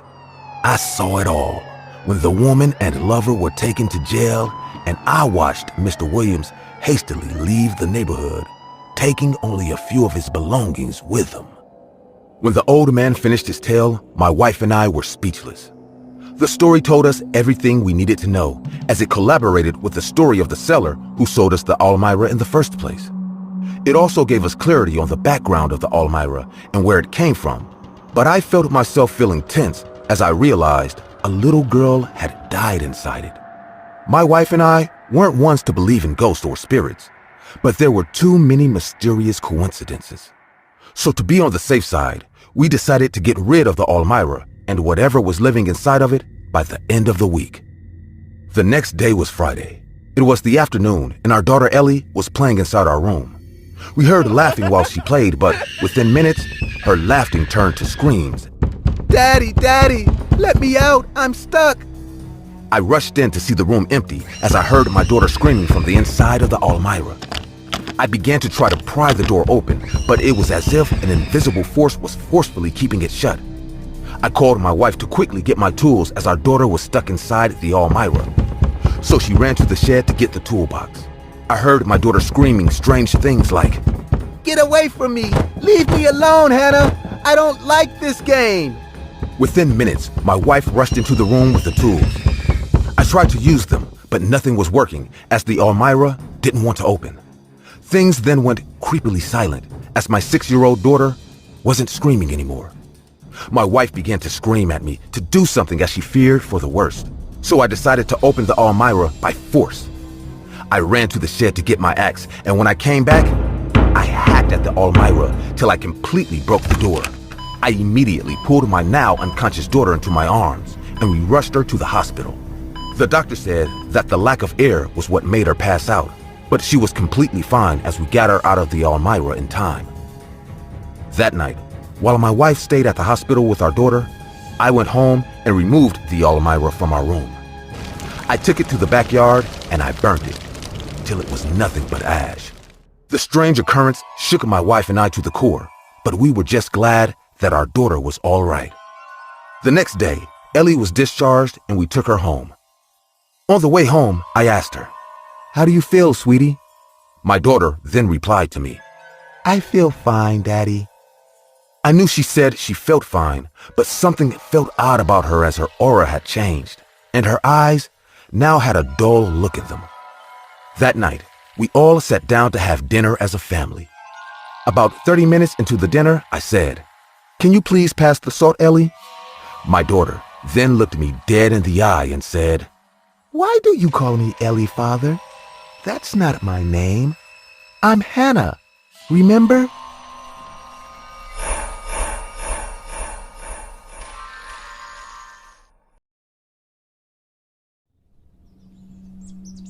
This happened when I turned 13. It was the same year when my grandfather died. I wasn't very close to him, but I saw my parents get shattered with his untimely demise. I lived with my parents who loved me more than life. My dad worked in real estate, and my mom was a housewife. We moved out to a close neighborhood where my father bought a big enough house to make a fresh start. Moving into a new neighborhood, that too, on the week before your birthday, sucked.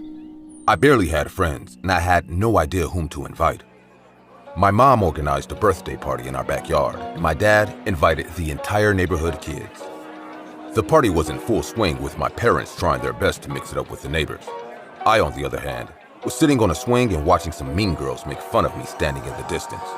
That was the first time I saw Loppy, a fat, chubby clown with a painted white face and a red nose. I was surprised to see him dressed up in an old brown tattered suit. Except for his face, he had no clown-like feature. He stood there with an awkward smile right behind those mean girls. The girls didn't pay attention to him. He walked around the entire party without breaking eye contact with me.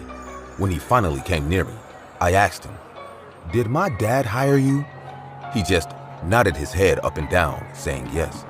I'm already having a hard time making friends here, and now my dad called a clown at his 13-year-old daughter's birthday? What was he thinking? I got furious and went straight to my dad. He was in the kitchen getting beers. Seeing me all fired up, he asked what happened. And I told him, I am big enough not to have clowns on my birthday. To my surprise, he answered, he didn't hire any clowns. We both went back to the party, and my eyes searched for Loppy, but he was gone. Since that day, Loppy visits me at my most unexpected moments. I was taking a shower when I felt someone was standing behind the curtains. As I came out, I saw Loppy standing there in my bathroom staring right at the big glass mirror. "What the hell? How did you get inside?" I screamed at him, but he didn't reply. He looked at me with the same awkward face. I came out of the washroom to call my parents, but as I turned back, he was gone. I noticed something was written on the moisture-covered mirror of the bathroom. "I'm Loppy. Can we be friends?" That's how I came to know about his name.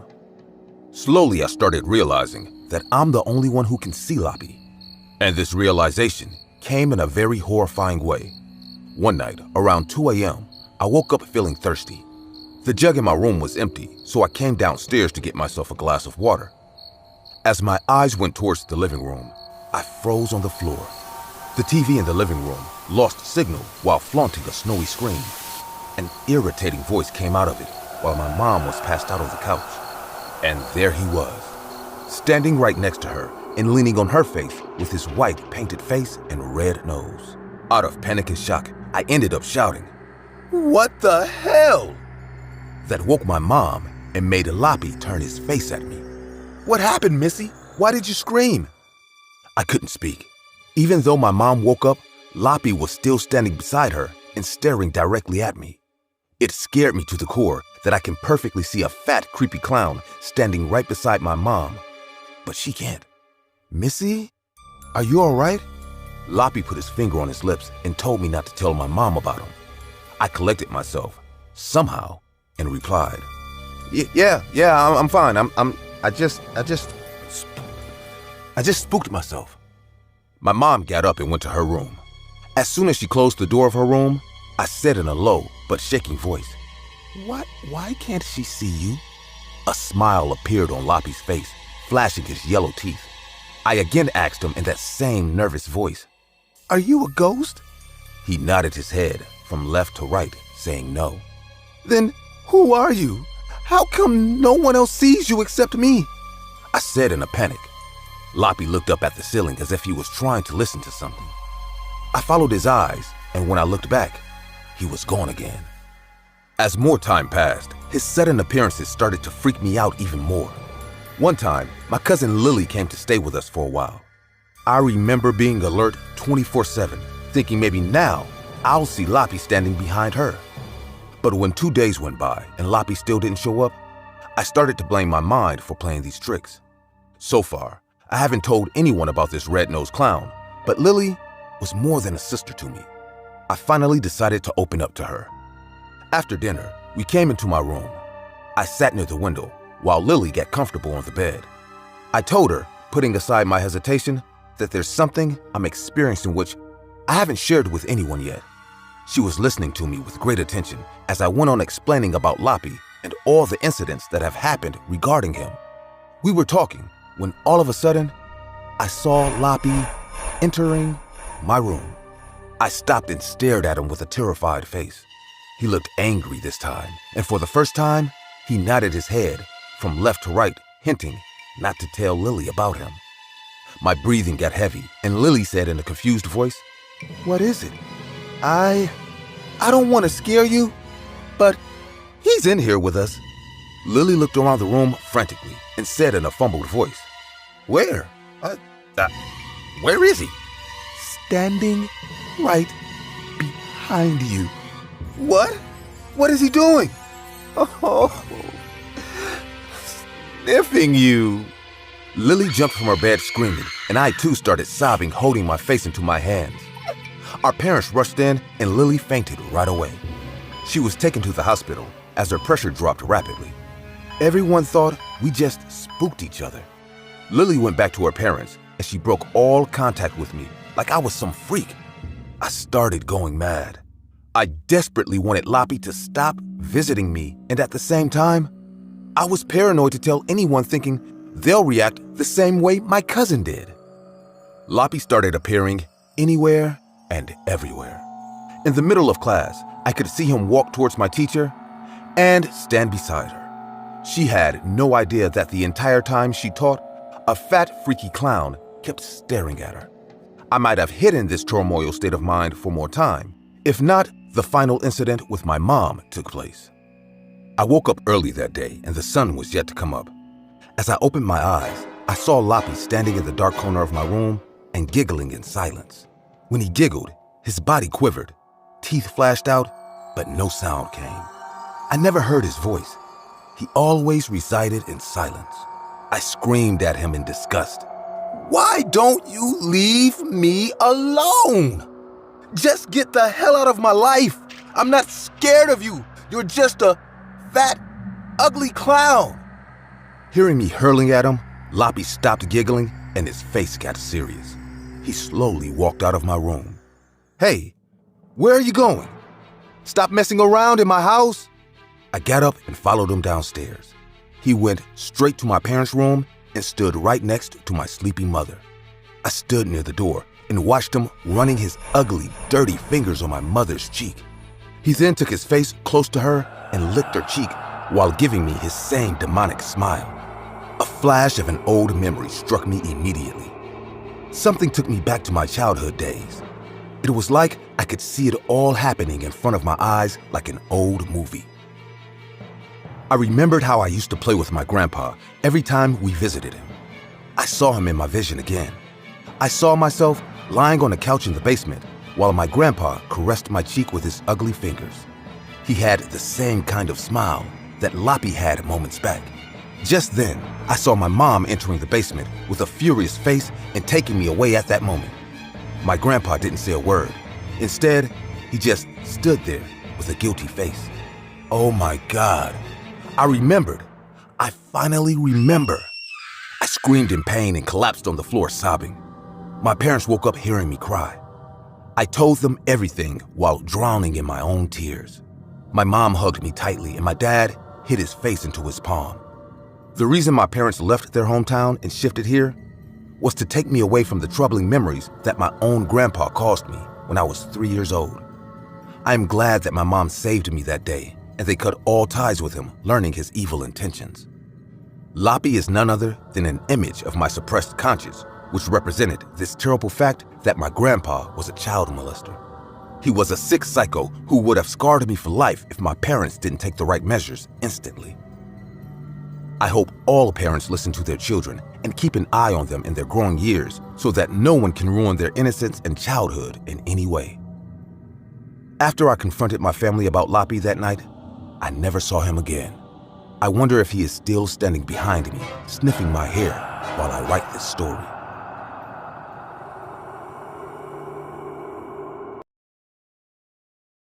I have decided against giving my name, as it is in my best interest. And also because I am a full-blown accomplice to the horror you are about to hear. So my alias in this story will be known as Noah. This incident happened over 5 years ago, and I have held on to it throughout all these years.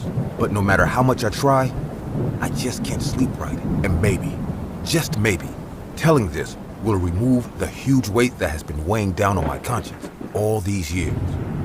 I worked at KFC for over 12 years. I used to love the place. The smell of the chicken, the chatting customers. Basically, everything about that restaurant made me happy. If I remember correctly, it was on a Thursday, and I had gotten a call from the manager's office. When I went there, I was told that I would soon be promoted to manager. I remember the manager at the time telling me, "Remember, being manager comes with a lot of new responsibilities, and I hope you will be able to handle it the way I have all these years." I remember telling him with a smile, "I am fully sure that I am capable, sir, and I know that I will be able to take on the position." He then replied me in a low, dark tone with, "I really hope you are." During my last weeks as a normal employee, I was given the night shifts. There was a lovely chubby kid called Timmy who always used to come to the restaurant. He would stay there all day till late at night. And since he was a regular customer, I befriended him. I later found out that the reason why he was always at the restaurant was because he hated going home. I remember he told me, "My mom and dad are always fighting. They really don't care about me. So anytime they give me money to eat, I always come here so that I don't have to see them fight." I took a liking to the kid because I sympathized with him. So after my shift, I would always keep him company. Most times, I would sit with him as he ate. One particular thing I remember about the young boy Timmy was that he would always vigorously lick his fingers after eating his food. I would always chuckle about it because it always reminded me of the KFC slogan, "It's finger licking good." So anytime I served him, I always said, "It's so good, you'll lick your fingers." The next day during my second night shift, I saw a man coming in wearing a hoodie. I couldn't see his face, but he had a bad aura and he made the environment tense. He walked up to the counter to order a bucket of chicken. I remember walking up to the table to serve this strange man his food, and he said to me in a low, deep voice, "Are these the finger-licking good ones?" I was confused, but I said, "Yeah, man, I guess so." He then replied, "You sure these are finger-licking good ones? I don't eat any other ones but those." I was creeped out now, but I said with a forced smile, "Yeah, they sure are." With no response, he looked forward into the void and silently began to eat. I went back to the counter, a bit anxious and shaken up. After a while, the man finished his meal and he left, leaving only me and Timmy in the restaurant. I don't know why, but I heaved a sigh of relief as the environment wasn't tense anymore. The next night was basically the same thing, as the man came in and ordered the same thing he did the night before. And the night after followed in the same order as the man arrived at the same time. Nothing changed until the last night of that week. I was going to be the manager the next day, so it was my last day as a normal worker. I wasn't really doing anything, so I went out for a minute to throw out the trash. And when I came back, I couldn't see anyone. Neither Timmy nor the man was there. I was sure no one left, as I didn't see anyone leave through the front door. I became scared, and that's when I began to hear sounds coming from the kitchen. I waited for a few minutes before I decided to go check it out. As I finally reached the kitchen, I saw the weird man manning the grill while whistling a tune. I remember asking, "What are you doing here? Where's the cook?" The hooded man then replied to me in his usual low voice with, "His shift is over, so it's my turn." I remember being shocked for a minute as he said it with all confidence, as if he was sure of what he was saying. I then quickly said, "I'm sorry, man, but you don't work here and customers aren't allowed back here, so you have to leave." The hooded man just ignored me and continued cooking. I was perplexed as I didn't know what to do. I contemplated forcefully dragging him out of the kitchen, but seeing as he was a huge, unpredictable man, I decided not to. As I was deep in thought, I noticed him bring out a jar from his pocket and begin to slowly add what I assumed to be fries dipped in ketchup into the deep fryer. I couldn't make them out at first glance, but with a closer look, I realized that he was slowly dropping bloody human fingers into the fryer. It took me a moment to process what I was seeing as I slowly began to back away to call the police. And that's when I tripped on something. I quickly looked at what had tripped me, and lying across the floor was young Timmy's corpse. His hands had been mutilated as all his fingers had been cut off. I began to scream as the sight of the child I had befriended on the floor shook me to my core. Within seconds, my manager immediately rushed in. I didn't know he was still around, and I began to say, "Thank God you're here. Please, get help. This man killed this child."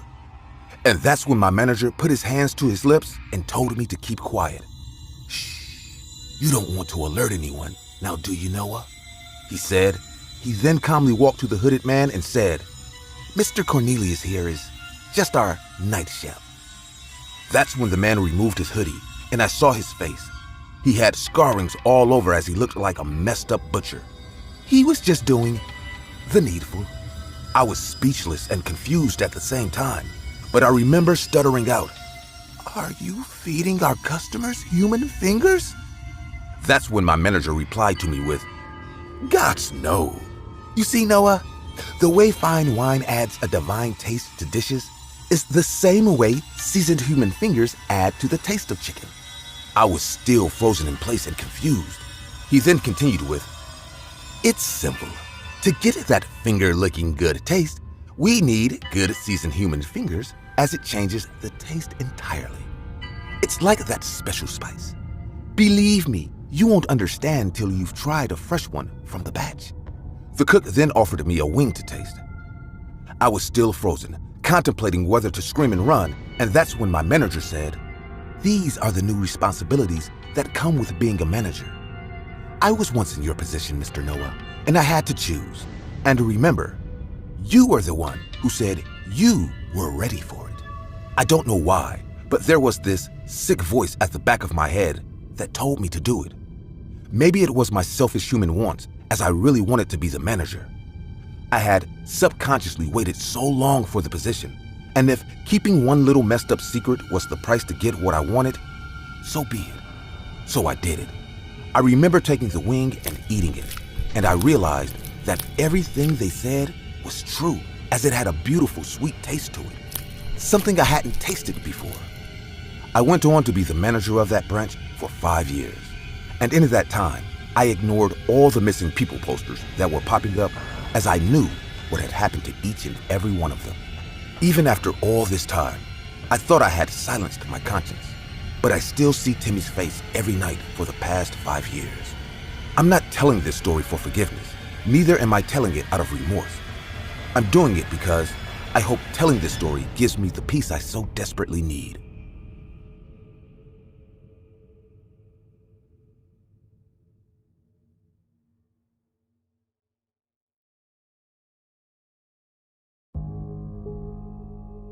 Halloween is my favorite holiday.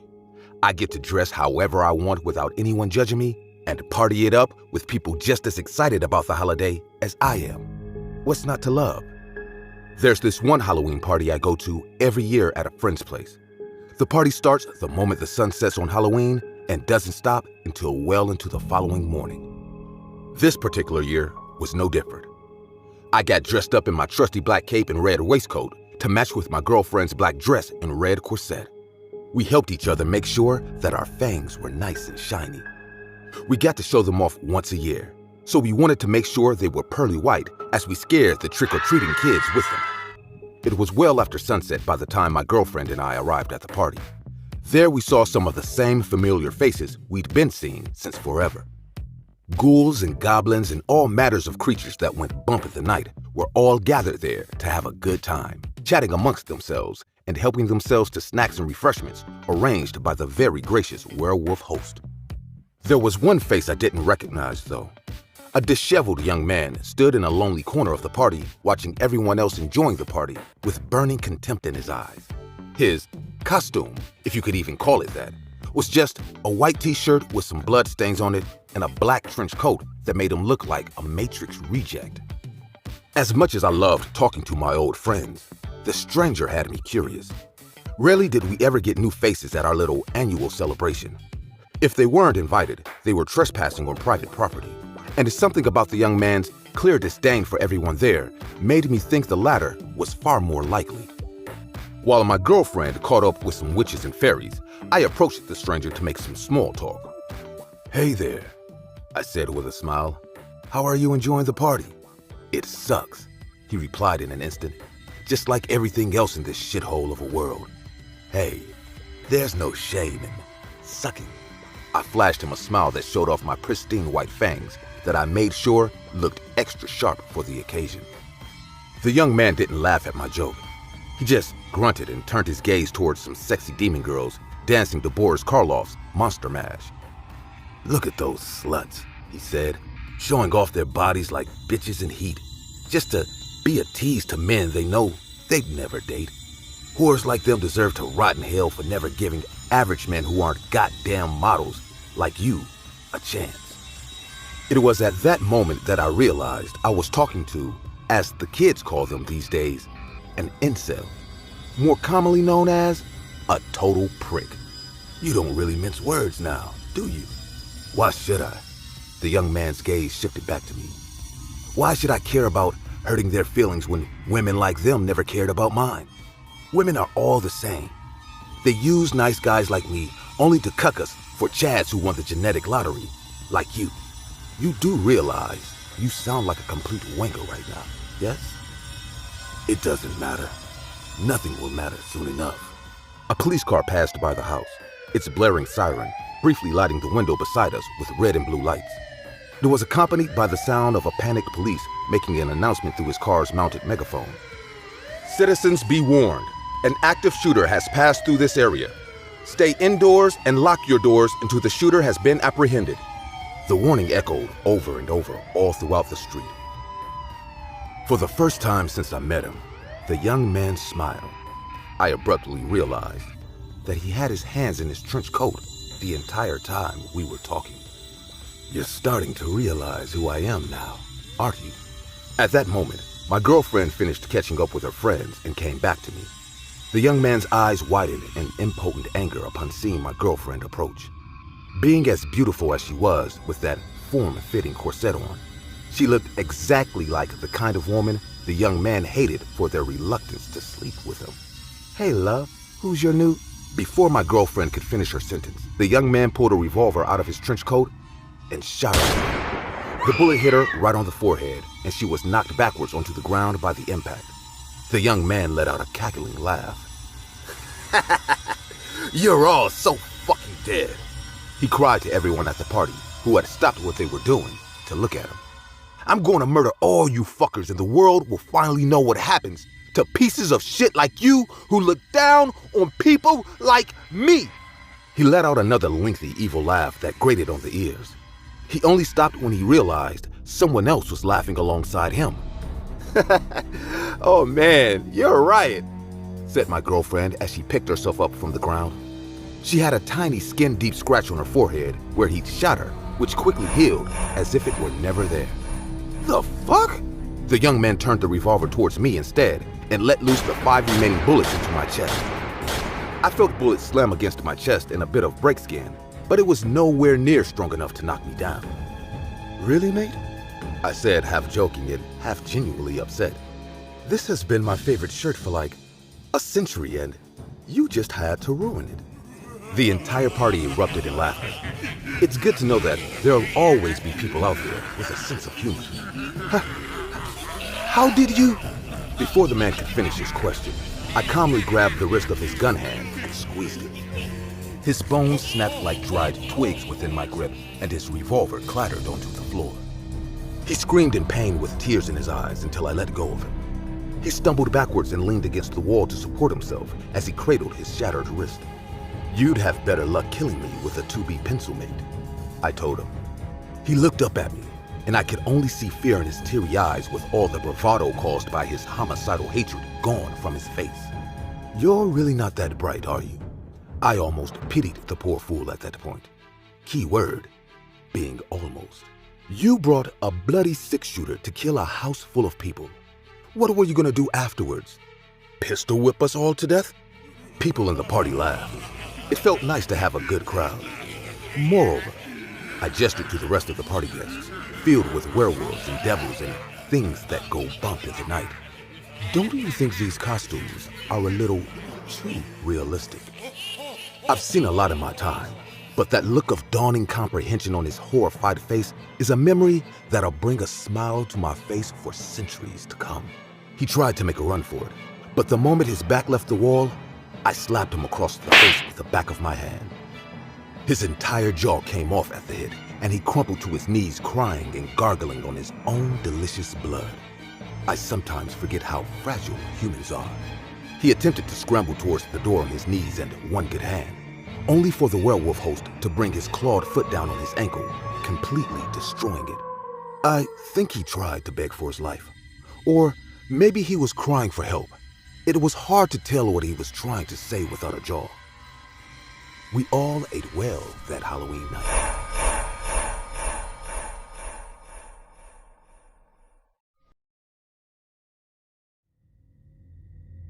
I used to work part-time at a KFC. I was a broke college student and needed a way to make some pocket money. The pay was all right for the hours I worked, but I worked the closing shift, so I was able to take home any leftovers in the shop and save some money on food too. For all the fuss KFC puts up about their secret 11 herbs and spices, actually making the chicken takes shockingly little skill. You just batter a bunch of chicken parts in flour and spice mix and dunk it in an oil fryer for a while. If it's undercooked when you take it out, put it back in for a few minutes. If it's overcooked, serve it anyway. It's not like anyone will complain about the quality of the food if they're already willing to eat at a KFC. I never questioned what was inside the spice mix that went into the chicken I served the people every day. I didn't even like the way it tasted all that much. It was good for about the first week of me working there, but after having KFC for dinner every night for the sake of saving money, I started to get sick of it. Still, I kept eating it because, hey, free food is still free food. One day, I went to work as usual, fried a bunch of chicken for a bunch of people who were either regulars or just passing through, and split whatever was left with the other employees to take home. By the time I got home, the grease from the chicken had pooled onto the bottom of the cardboard box I used to carry it, and the once crispy batter had grown soggy during the long car ride. I entered my apartment and sat in front of the TV to eat the KFC chicken I brought back home with me. But I noticed something strange when I took the first bite. Now, I've eaten KFC's fried chicken more times than I care to remember since I started working for them. I knew the taste of KFC like the back of my hand, whether I liked it or not. And this was not what normal KFC chicken tasted like. There was an odd, almost floury sweetness to it that I didn't recognize, and a slightly bitter aftertaste that left my tongue feeling a bit numb. It wasn't bad by any means, just strange. I'm sure that someone who hasn't eaten it almost every day like I had probably wouldn't have noticed the change in flavor. I assumed the flour or spice mix for the last batch must have been a few days past its expiration date, and decided it'd be best if I didn't finish the chicken. I tossed the rest of the chicken out of my apartment window into the alley below for a lucky stray dog to come and eat it. The next night at work, one of my coworkers, let's call him Jerry, chatted with me about the strange tasting chicken as we were working the fryers to make more of the stuff. Hey Sally, is it just me, or did the chicken last night taste a little off to you? I know what you mean. I couldn't bring myself to finish it. Was the spice expired or something? No, I checked the expiration date on the new spices that came in last night. They probably changed the formula without telling anyone to save on costs. I see. It probably doesn't taste all too different to people who don't eat it every day like we do. Yeah, to be honest, I think all of us have been eating way too much fried chicken since we started working here. I think you're right. There's more grease than blood in my veins at this point. How about we grab some actual food after work then? I hear there's a noodle shop nearby that stays open really late. Jerry must have been the smoothest guy on the face of the planet, because I didn't realize he was asking me out on a date until halfway into the date, and didn't even mind when I realized I was on one. I had a good time eating some actual food with a cute guy I liked and got home a little later than usual. Oddly enough, when I got back, the chicken pieces I'd thrown out the previous night were still there. Normally, the stray dogs in my area would fight for each other for even the smallest scraps of expired food. For 3 whole pieces of fried chicken to survive being devoured by them was a miracle, even if it was KFC chicken. Whatever was in that fried chicken, it must have smelled unpleasant enough to the dogs' sensitive noses that even they didn't want to eat it. In contrast, the sales back at the KFC skyrocketed over the next few days. So much so that there wouldn't be any chicken left at the end of the day for any of the employees to take home, even if they wanted to. The people who ate at the KFC changed too. They were the same regulars who came by from time to time since I started working there. But after the chicken began tasting strange, they came by almost every day and started ordering buckets worth of chicken instead of the modestly sized value menu items they usually ordered. Their appearances changed too. Their faces had become pale and filthy with bloodshot eyes that twitched and darted all over the place as they waited for their food. Red dots dotted their bodies like sore insect bites, which they scratched until their overgrown nails became bloody. It only got worse as time went on.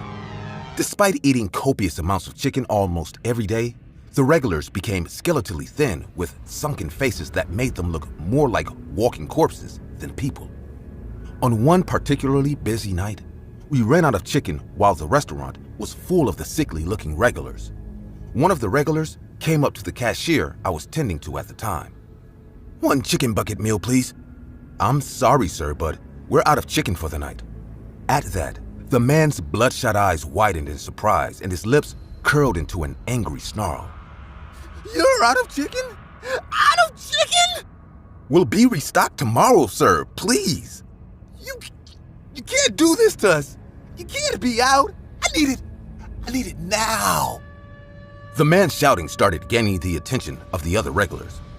But instead of being annoyed, they seemed to be just as concerned as he was about the lack of chicken. The ones who were still eating held their buckets of chicken close, while those who were nearly finished with theirs eyed them with hungry eyes. The next few minutes went by in a flash. The regular who'd been talking to me saw a woman with a nearly full bucket of chicken and lunged at it to grab a drumstick. The moment his hand got near the bucket, the woman grabbed him by the wrist and chomped down on his fingers with unnatural force that severed them clean at the joint. There was a scream from the man, followed by several more from the other customers as they scratched and bit at one another like wild dogs to steal each other's chicken. I retreated back into the kitchen with the other employees and we called the police. Our manager told us that he'll go outside to wait for the police there and left the restaurant through the back door. When the police finally came, the entire place was filled with crazed customers, fighting each other over the fried chicken, which they eagerly ate from the floor. The police had to tase the ones still standing to arrest them, though many of them had to be taken away in an ambulance instead. When I asked the police where the manager who went outside to wait for them was, they looked at me in confusion. They didn't see anyone outside when they got there. The KFC was closed for the next few days for a police investigation. Jerry and I both told the police about how the customers started acting strange ever since the chicken recipe changed. When they analyzed the spice mix we'd been using for the chicken, it tested positive for a highly addictive and very illegal drug. The same kind that was found in the system of every customer who was arrested the night all hell broke loose. Police theorized that the manager must have been putting addictive drugs in the chicken in an attempt to boost sales. It worked, but at the cost of the customer's physical and mental health. And when he realized that he was going to get caught, he ran away and never looked back like the greedy coward he was. I live with the guilt of accidentally ruining the lives of all those people every day. Jerry assures me that none of us could have known. But he knows that's a lie as well as I do. Had we cared more about our job, we could have saved a lot of people from the life of addiction they are now trapped in.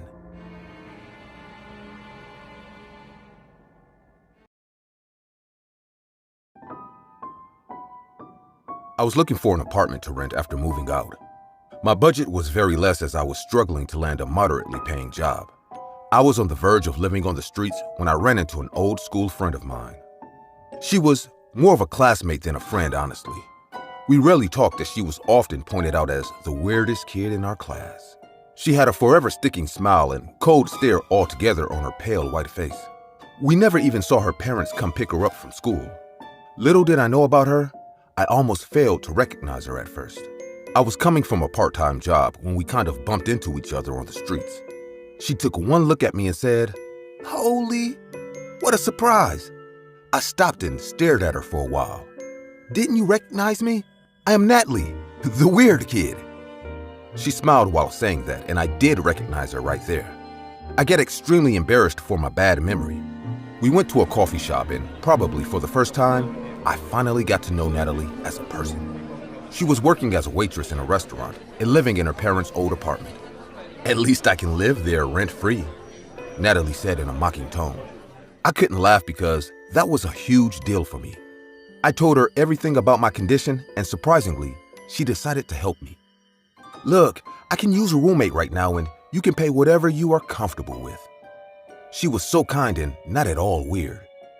Tears rolled down my eyes as Natalie came out like an angel by offering me a roof over my head. Without wasting a single day, I moved into her apartment. It was an old apartment that needed some repairs, but it was better than I could ask for. There was a huge living room with a kitchen and 2 bedrooms standing on the right and the left, facing oppositely. Damp wallpaper with huge water stains on the wall created a humid atmosphere around the apartment. A soggy, earthly smell constantly swirled into the air we were breathing in. I was unpacking my stuff when I felt a sense of being watched. I turned around and found Natalie standing there with that same big smile and wide eyes. "Hey, sorry, I didn't hear you coming." No one ever does.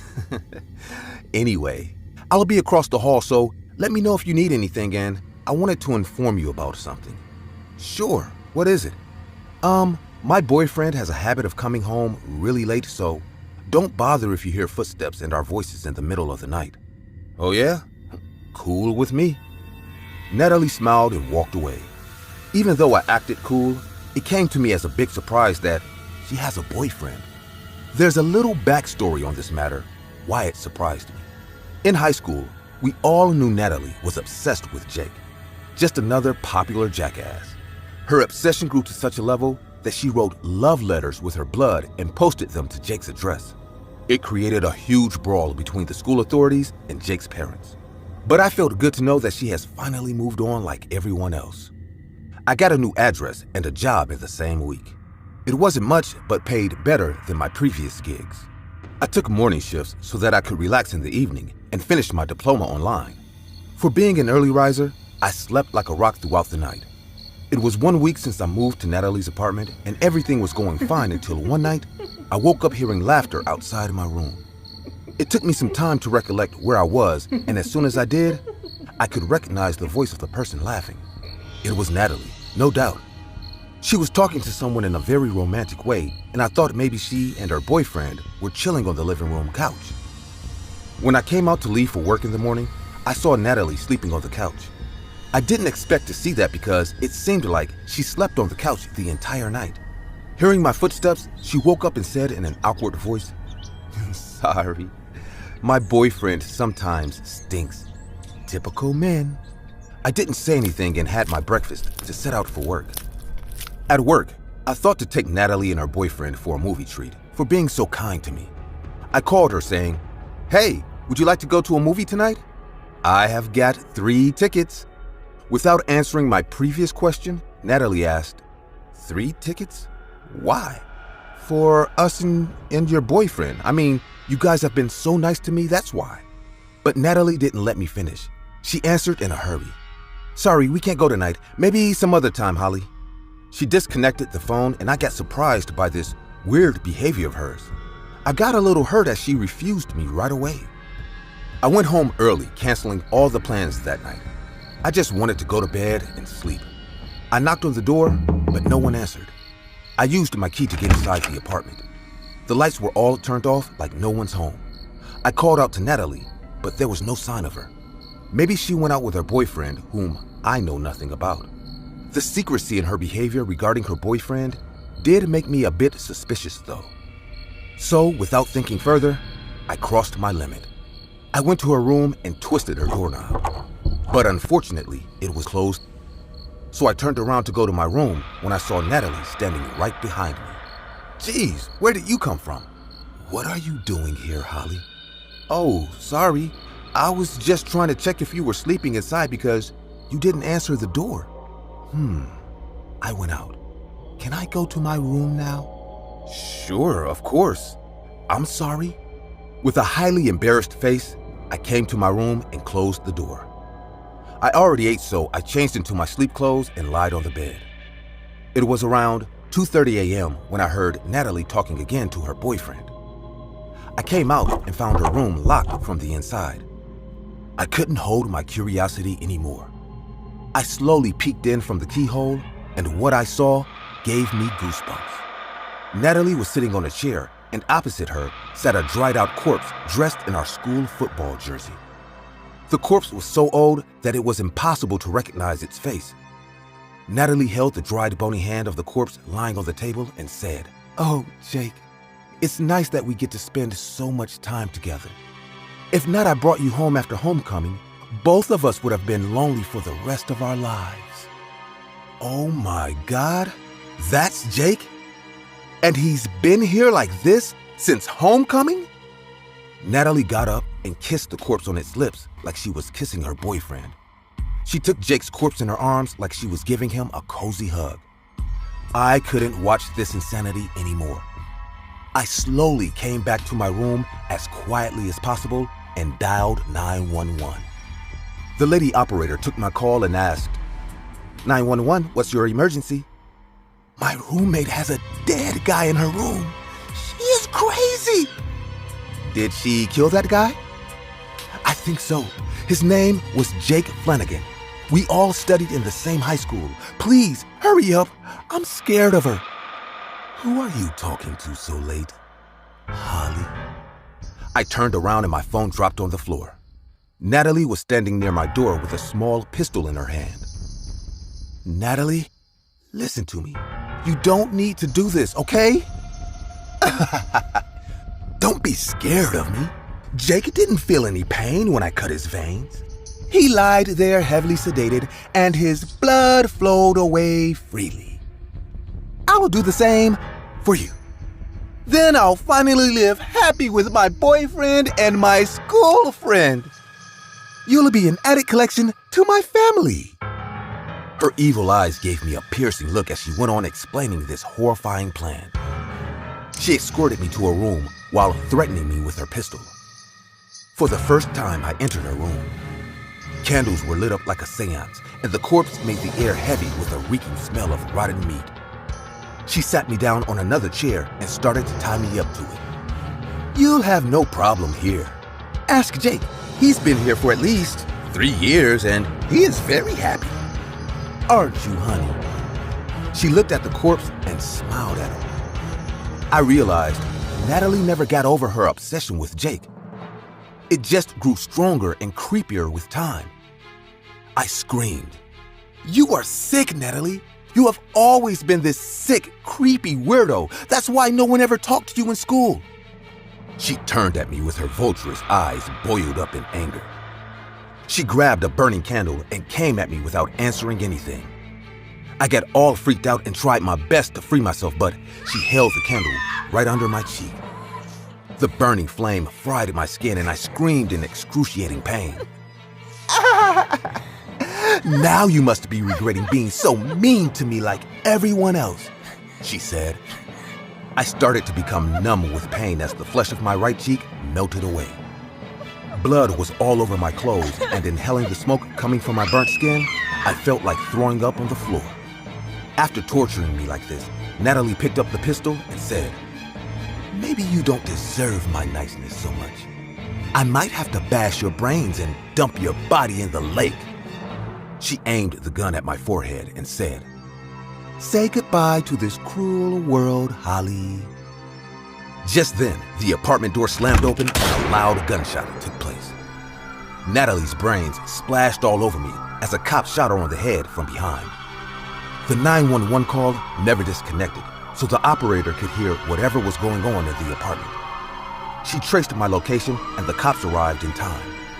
Jake's body was returned to his family. His parents broke into tears discovering his death. He was missing for a long time, but they finally got closure on what happened to their son. I stay alone in a studio apartment now. I don't think I will ever be able to live with a roommate in my entire life.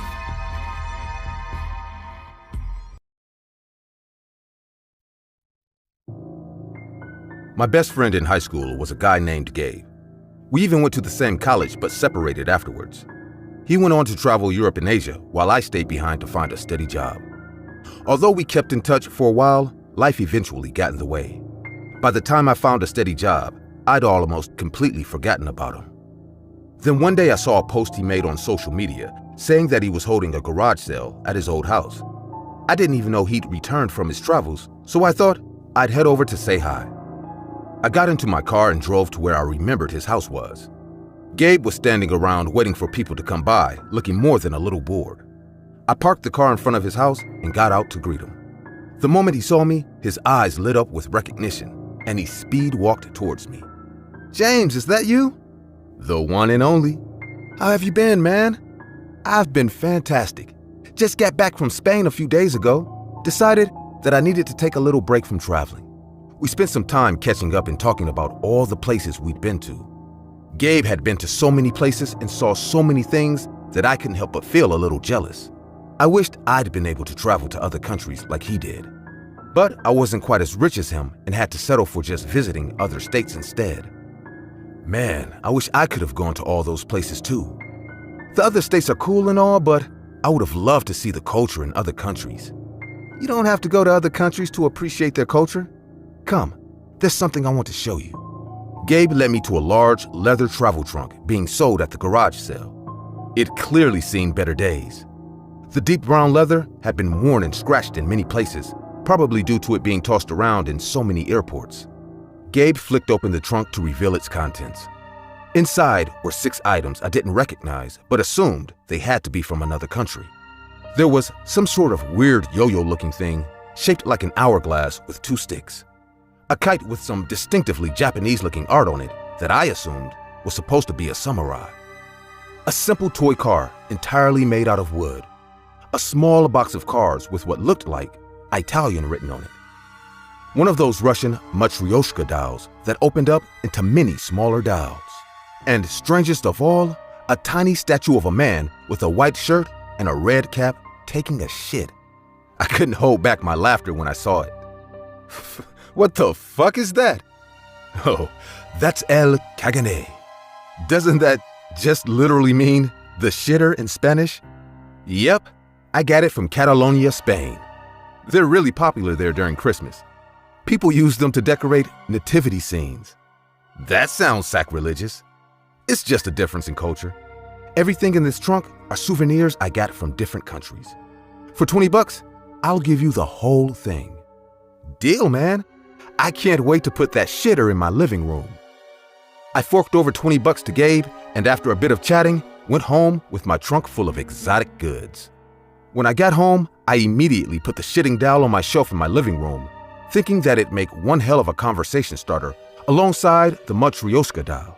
I didn't know what to do with the rest of the items just yet, and didn't even know what the heck that yo-yo thing was supposed to be yet, so I just put them in a cabinet in the living room for the time being. That's when things started to get weird.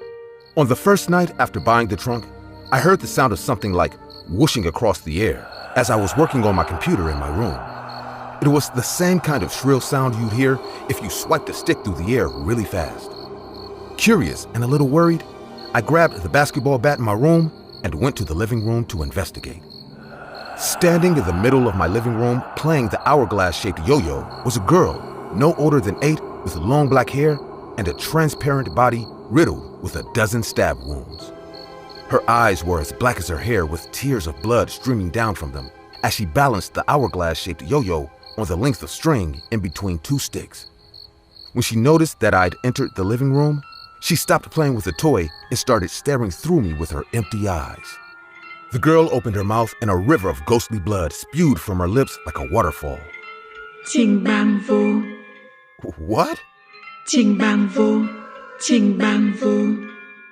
The ghostly girl kept repeating the phrase over and over again, though I couldn't understand it.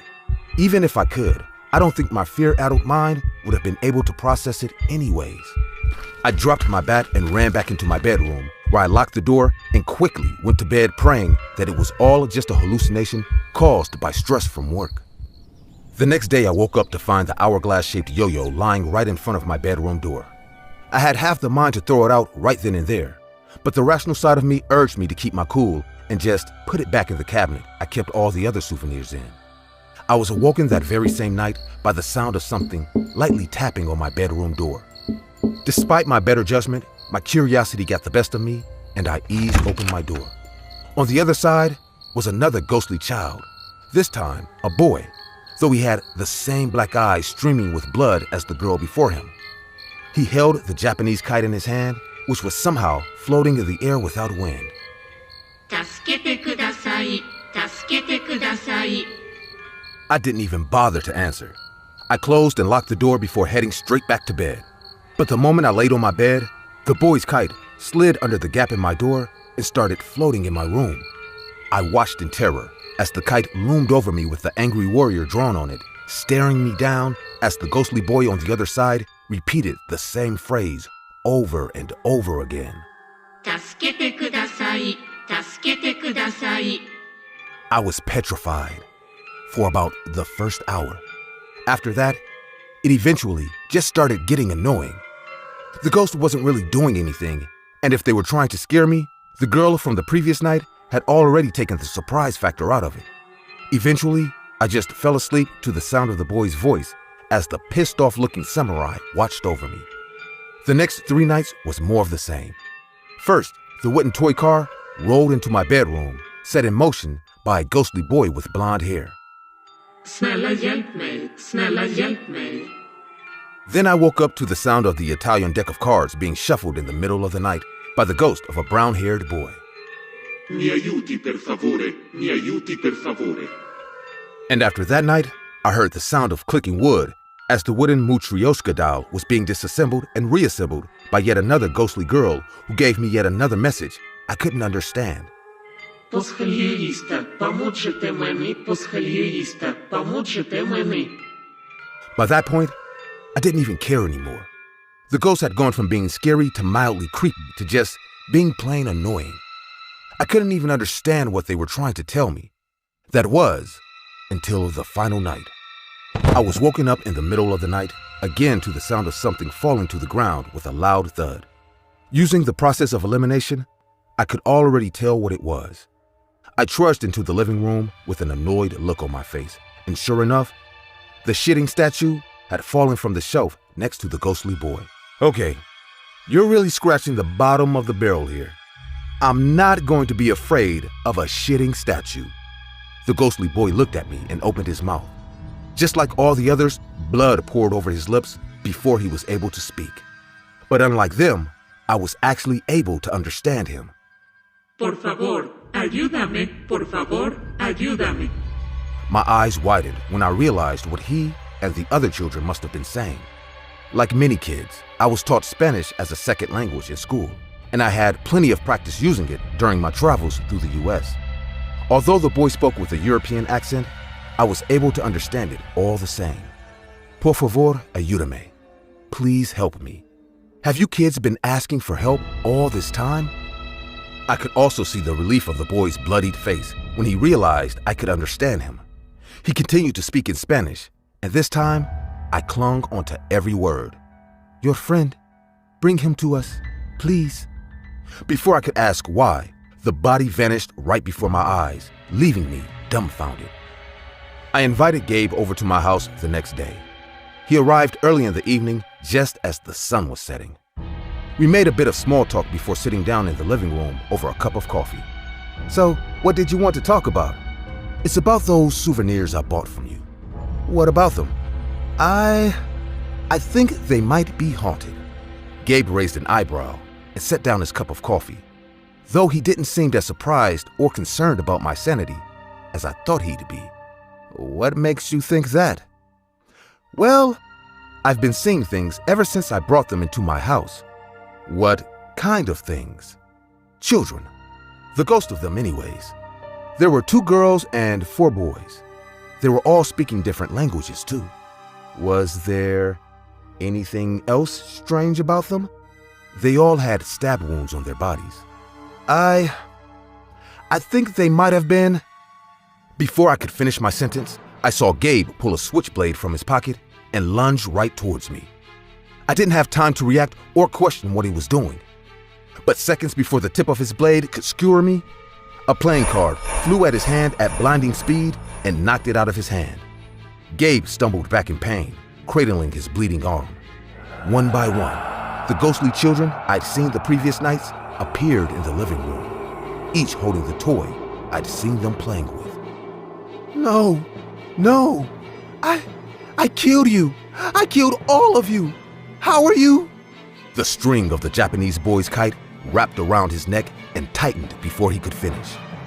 As his face was turning blue from suffocation, the Italian boy threw 2 more playing cards at his eyes, completely destroying them. Using her yo-yo like a flail, the Chinese girl smashed the hourglass-shaped toy against Gabe's stomach, forcing him back and making him slip on the Swedish boy's toy wooden card.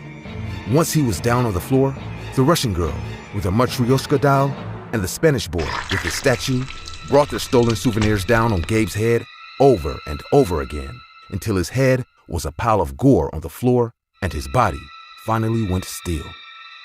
Once it was all over, the children turned to look at me, and for the first time since I'd seen them, they smiled. They all said something in their native tongues before disappearing, and although I only understood what the Spanish boy said, I knew the meaning behind their words. Gracias. Thank you. I became a mom pretty early on in life. I was 24 when I had my son Ryan, and by 26, I had my daughter Jessica. My marriage didn't work out, so I became a single mom as I loved my kids with all my heart. As my kids grew up, I noticed that they particularly had a fondness for the Halloween holiday.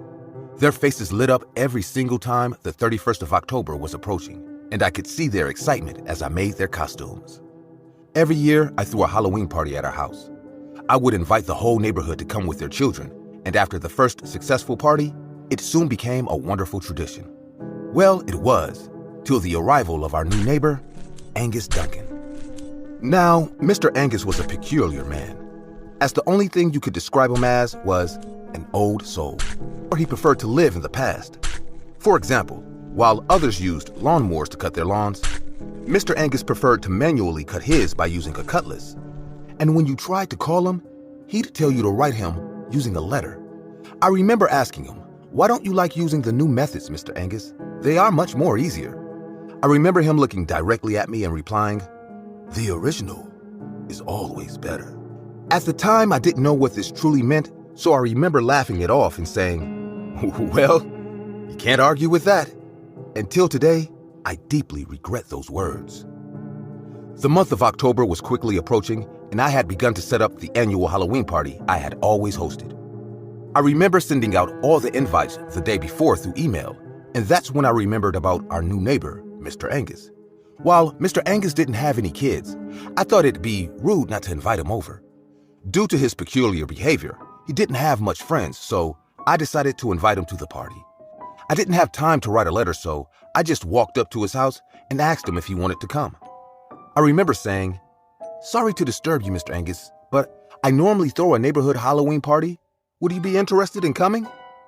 I remember he looked irritated at the sound of the word Halloween, and he said, "Halloween? Don't you mean Samhain?" Confused, I replied, "I'm sorry, I don't understand what you mean." And that's when he said, "Samhain, summer's end. You know what? Never mind. You people don't know how to truly celebrate it anyway." My confusion continued to rise, but I just replied with, "Oh, I'm sorry, it's just something I do for the kids, and I thought you'd be interested."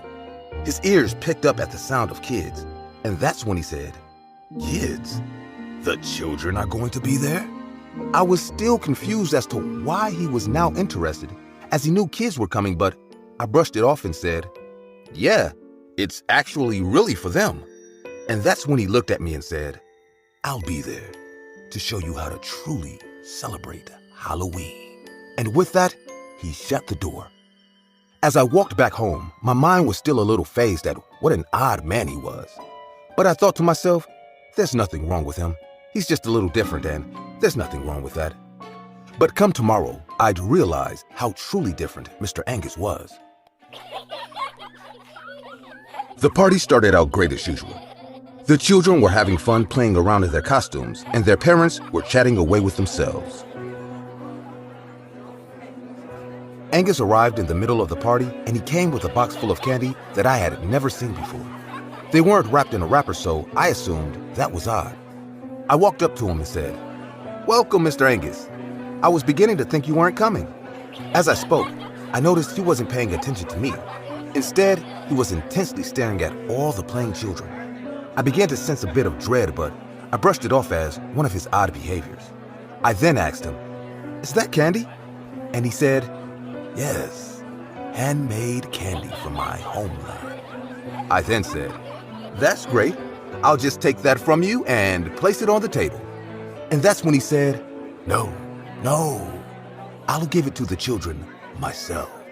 And with that, he walked away. A feeling told me something wasn't right, but as I was about to follow him, one of the kids broke a lamp, so I became distracted. After a while, I cleaned up the lamp and I was about to go look for him. That's when Mr. Angus appeared, and at the top of his lungs he said, "Come here, kids. I have magical candy for all of you from my hometown." What he said got all the kids' attention, even my children. And that's when they all began to rush him and take the candy he was sharing. They all put candy in their mouths, and by their smiles, I can tell it was really good. In about 3 minutes, the candy was gone, as all the kids had finally taken and finished the candy. I began to think to myself about how it was a great idea to invite Mr. Angus. But in under 2 minutes, I regretted that decision, as the most horrifying scene began to play out before my eyes. The children began to act erratic as they began to gasp for breath, and within seconds, they all began to convulse and fall to the floor. Instinctively, I ran towards my kids, Ryan and Jessica, and I began to hold them. I was confused and scared, and I began to scream, "Somebody get help!" Parents were carrying their children and bolting to the door, but all the doors were locked. The chaos began to increase tenfold, and amidst all of it, we heard Mr. Angus scream, "Witness, Samhain!" Silence filled the room as we all stared at him. And that's when he began to pace the room. Speaking, he said, "Be gladdened, for their sacrifice will protect us from the Dark Ones. This is the way it has been, and this is the way it should be. The veil is thin, and their journey should be quick. We should all remember death is inevitable. Their sacrifice will be appreciated, and they will be reborn." While he was speaking, upon hearing the words dying and sacrifice, I noticed my kids weren't moving, and I looked around the room to see the same, as the look of pain and confusion was on the face of every single parent. Sobs began to fill the room, as every parent had also noticed what had happened. That's when Mr. Angus began to speak again. "Don't cry. I did this. I did this for you, for us. I had to. They had to be sacrificed so you could always bear more children." As he said the words, "I did this," the room became tense as the horrific realization dawned on us. The homemade candy. It didn't take long before the men rushed towards Mr. Angus, and they began to subdue him. The doors were broken down, and numerous calls were made. Within minutes, the police and the paramedics were flooding through the house. Deep down, I knew it was already pointless, as I held the cold corpse of my 2 kids in my arms. The following weeks were filled with numerous investigations and questioning. I was called to give a statement, and I told the policemen everything that I knew. By the time the investigation was finished, we were given reports, and we were told that Mr. Angus was a man with Celtic roots, and he was one of the few people who still practiced Celtic paganism. One of the cops said, "Samhain was the origin of Halloween. Old Celtics believed that on the 31st of October, the veil between our world and the world of the dead becomes thin." According to research, they also believed that evil and troubled spirits could also come over. So to stop that, they performed animal sacrifices in order to appease these spirits. Mr. Angus himself confirmed this as his motive, and he knew he had to perform a sacrifice. But unlike the Celtics, he knew he didn't have time to gather animals, so his twisted mind decided to use the children as a sacrifice. which is why high traces of cyanide were found in the corpses of all 34 children, as the candy he made was laced with them. Mr. Angus was given life imprisonment, but even then, I felt like the justice system failed me, as I knew filth like him deserved to die. I buried my 7-year-old son Ryan and my 5-year-old daughter Jessica. Even after 5 years, there is no stopping the pain. It also stings every time I heard someone say, "The original is always better." I used to work in a KFC a few years back. Later, I went back to my hometown, which is why I left the job.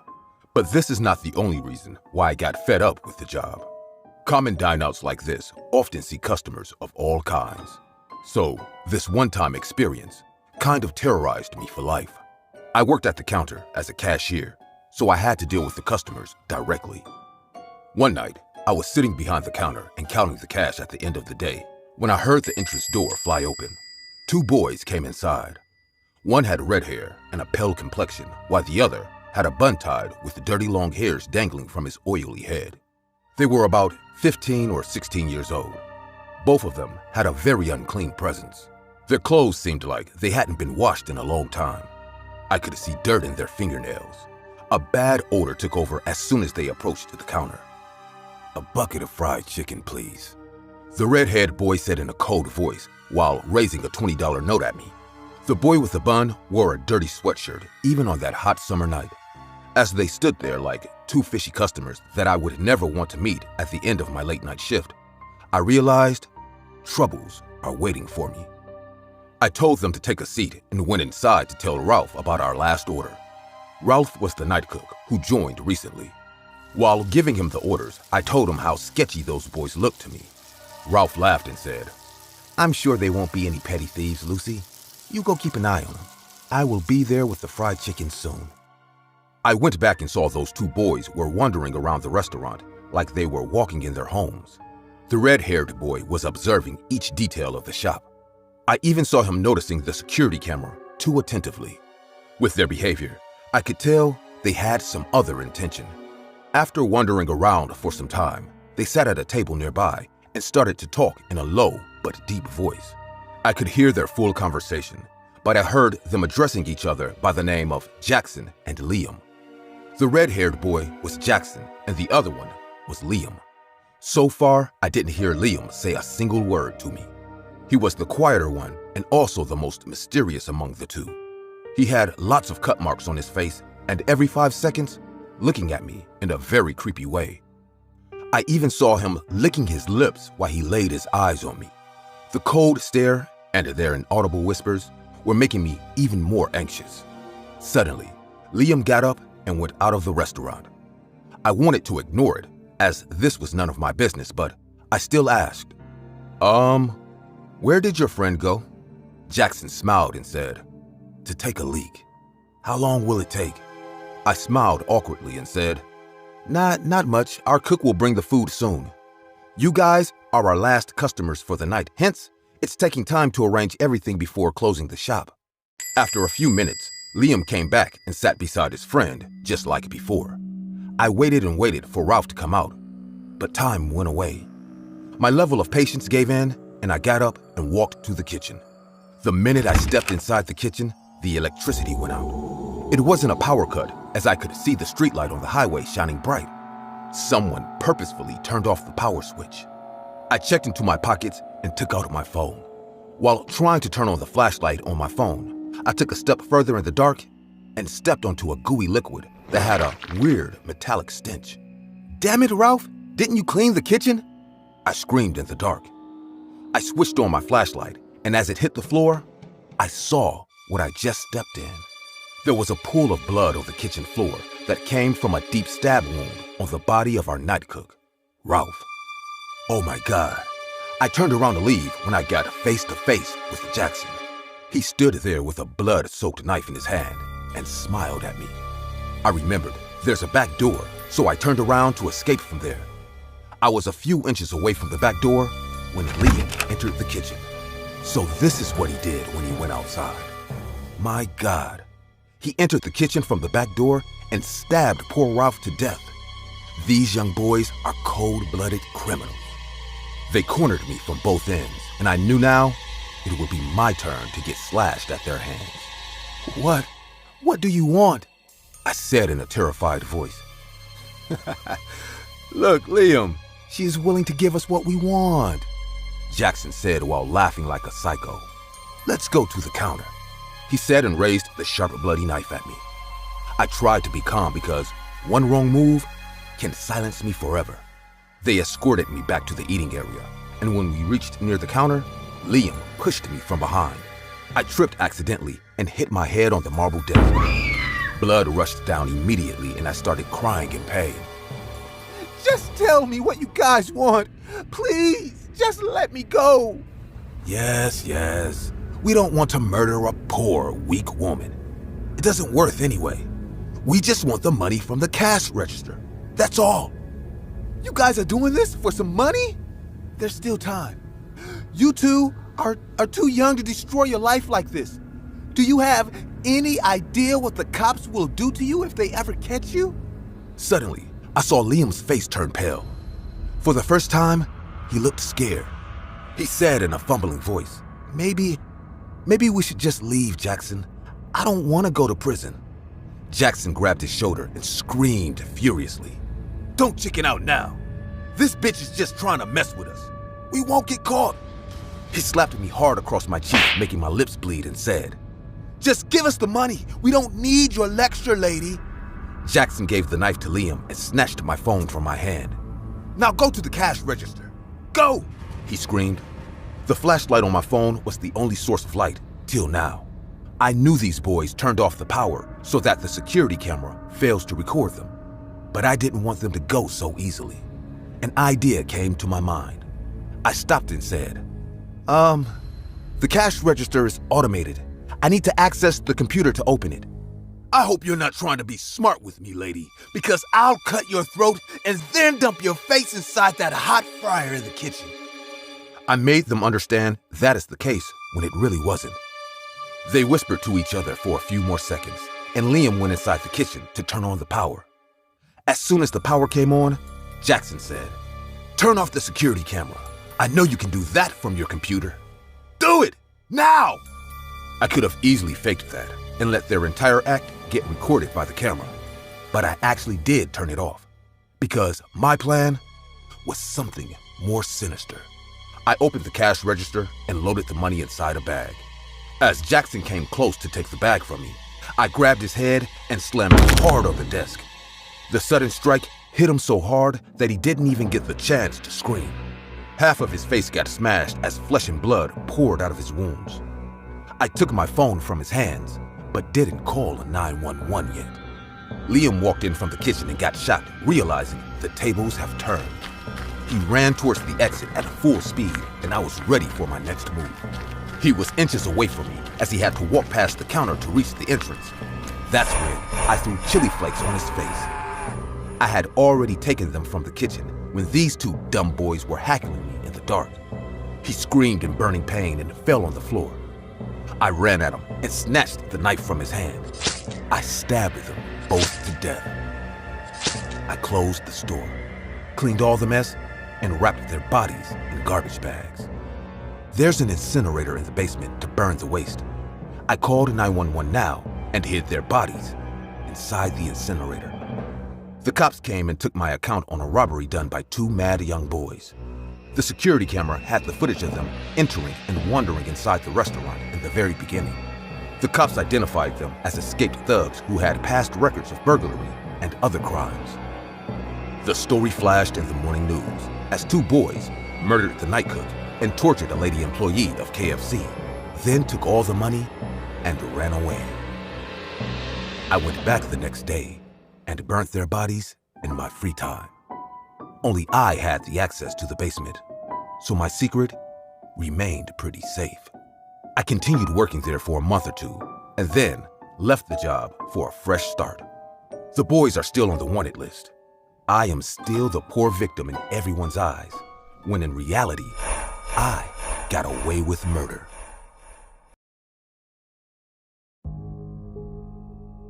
Clowns get a bad rap.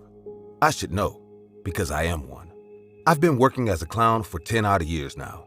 There's a lot more money in it than you'd think. Though, most clowns don't do it for the money. And I wouldn't trust the ones that do. People may look down on me for my job, but that's all right. Being made fun of and demeaned is what I get paid to do. And I've been able to put a roof over my head with it. Well, until recently, that is. I worked freelance, so the pay wasn't consistent. But I enjoyed the freedom that came with working freelance, and I made enough money each month to live comfortably. That is until the new It movie came out, to the dismay of actual clowns everywhere. Scary clowns were in the public consciousness again, with the release of this new remake, just as people were starting to forget about the book and miniseries that came before it. The damn idiots who kept dressing up in clown costumes no self-respecting clown would wear to scare or assault people on Halloween didn't help matters either. It got to the point where I was worried I'd get kicked out of my apartment because the jobs weren't coming in as often as they used to. Still, I was doing better than a lot of my old friends were. We didn't go to the best high school when we were little. Those who actually managed to graduate rarely went to college afterwards. The ones who couldn't find meager jobs to support themselves fell into hard times with even harder drugs. Steve was one of the latter. He'd lost touch with most of his friends once he started getting into drugs and bad people, but I always made it a point to check in on him from time to time. We were best friends in high school, and he helped defend me, the weird, scrawny kid, from bullies more times than I can count. I thought it was the least I could do for him. We would meet up at least once a month for a drink at our favorite bar, where we'd talk about how life's been treating us. "I just can't take it anymore, man," Steve said one particular emotional night. "I've tried going legit, but I can't find a job no matter how hard I try. Even fucking McDonald's won't have me." An idea popped into my mind. An absurd one. But it was the only one I had that might have been helpful, and there didn't seem to be many other options. "Why don't you become a clown?" Steve stared at me like I'd lost my mind, not knowing that I'd lost it a long time ago when I chose to humiliate myself in front of kids for a living. "You're joking, right?" "Of course I am. I'm a clown too, remember? Doesn't mean I'm not serious, though." After a lot of convincing and half-fully jokingly throwing around ideas for his clown persona, Steve relented and decided to give it a try. I helped him come up with his clown persona to use while performing. In clown mode, he'd be Stevie Strong, a kind-hearted himbo oaf who did his best to help people and children, only to fail in comedic ways. I showed him the ins and outs of freelancing and took him to a few of my own gigs to help him get a feel for clowning. He picked it up surprisingly fast, and soon he was seeking out and performing gigs on his own without my help. I couldn't be happier for him. And then the second It movie came out. With the idea of scary clowns once again fresh in people's mind, my job offers dried up. If things didn't change soon, I was going to get evicted from my apartment for being behind on rent. It was Steve's turn to help me. At our monthly meetup at the bar, he told me he wanted to help me out by showing me a lucrative side gig he found through his clowning job. "It's the least I can do for you," he told me. We went to his house in the city where he said he did his side gig. I followed him inside the strangely large house, and he led me down his basement. Alarm bells would have started going had it been someone else, but this was Steve. I'd known this guy my entire life and just assumed that he was showing me his workplace. Turns out, I didn't know him as well as I thought I did. Inside the basement was what looked like a jail cell, its contents obscured in the shadows casted by the single hanging light bulb above us. "Stay behind the bars," he told me. "I'll show you how to make some real money working with children." I didn't know what the hell he meant by that, but I did as he told me and waited behind the bars as he descended into the darkness of the jail cell. Moments later, the cell lit up and I was able to see what was in it for the first time. The walls were lined with work tools like pliers, saws, and hammers. The blackish red stains on them told me they probably hadn't been used for their intended purposes. Tied up and gagged in a wooden chair in the middle of the cell was a young boy no older than 12. A laptop on a table lay opposite to him. Steve was at the laptop, clicking through a website full of gruesome images of mutilated bodies. He was in a clown costume, though not the one he used for gigs. It was a cheap one-piece clown jumper, covered in bloodstains, and instead of proper makeup, He wore a hideous rubber mask that showed a twisted image of what a clown really should have been. He looked exactly like the kind of scary clown that was putting me out of a job. Steve! My eyes drifted to the tied-up child, my body frozen in shock by the surreality of it all. What are you? He held up a single finger to the lips of his clown mask and let out a soft shh. I complied, not wanting to test his patience with him in that scary-ass outfit. Part of me still wanted to believe that this was all one bad joke he was pulling, that I could give him shit for later. He turned the webcam of his laptop on and started a live stream on the website that immediately received over 1,000 live viewers. When the camera light turned red, he stepped back and smiled at the camera. Hey guys, it's your favorite clown, Sal the Sadist, here to put on another show for your enjoyment. He walked over to the tied-up boy and gripped him tight by the shoulders. Today's guest is Little Larry. Now, Little Larry's been a bad boy. He's been bullying one of his friends at school. His friend's parents are very cross with him, so they kindly suggested he be our guest today. The live stream chat immediately exploded with messages condemning the boy to death for being a bully. My, someone's popular. Say hi to your fans, Larry. Steve yanked the sock gag out of the boy's mouth. Please, let me out of here, screamed the little boy with tears streaming down his eyes. A donation of over $1,000 popped up on the live stream chat. Attached to it was the message, "Rip the crybaby's eyes out." Unable or unwilling to process what I was seeing, I could only watch in disbelief as the man I thought was my friend took a pair of pliers from the walls and used it to tear one of the boy's eyes out. The eyeball came out perfectly intact, though the red connective tissue behind it had been torn out from the boy's skull. I'd seen enough. I dashed into the jail cell. I knew I couldn't take Steve on in a fist fight, but I was fast thanks to all the acrobatic tricks I did for my clown routine. Before he could react, I grabbed a hammer from the wall and knocked him over the head with it. It pained my heart to see the look of shock and betrayal in his eyes, but I couldn't just let him kill a little boy right in front of me. As he lay disoriented on the ground, I untied the boy from the chair and carried him out of the house as quickly as I could. Once we were a good distance away, I called the police. When the police got there, they found Steve unconscious from the blow I landed on his head and the dark web live stream still active. When a police officer went to turn it off, he found an entire dark web archive of Steve in his Sal the Sadist clown costume, torturing children for the entertainment of sickos around the world. Steve was arrested, and once news of the killer clown who kidnapped kids to kill them got around, nobody in my area trusted clowns anymore. I lost my apartment, my best friend, and my livelihood.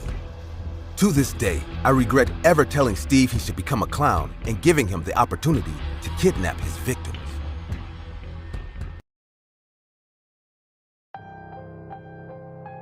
There is no such thing as a perfect roommate, but I do believe I was lucky enough to have found one. His name was Benjamin, and he was more than a brother to me. I started college about 3 years ago. My dad owned a huge apartment that was on the college campus, and he told me I could use it for accommodation. I stayed there alone during my first year, as I thought that it'd be better that way. But I eventually began the quest to look for a roommate. It took me a while to find someone, as everyone I interviewed seemed wrong. Well, everyone till Benjamin. I had met him the week before in one of my classes, and he was the perfect mix of everything. He was cool and he had a chill and calm aura. He was also social, as he had a lot of different friend groups. And he was really smart, as he helped me in a lot of my classes. One afternoon, during a class, I asked him to be my roommate, and he agreed. And after the amazing first year, we were like brothers.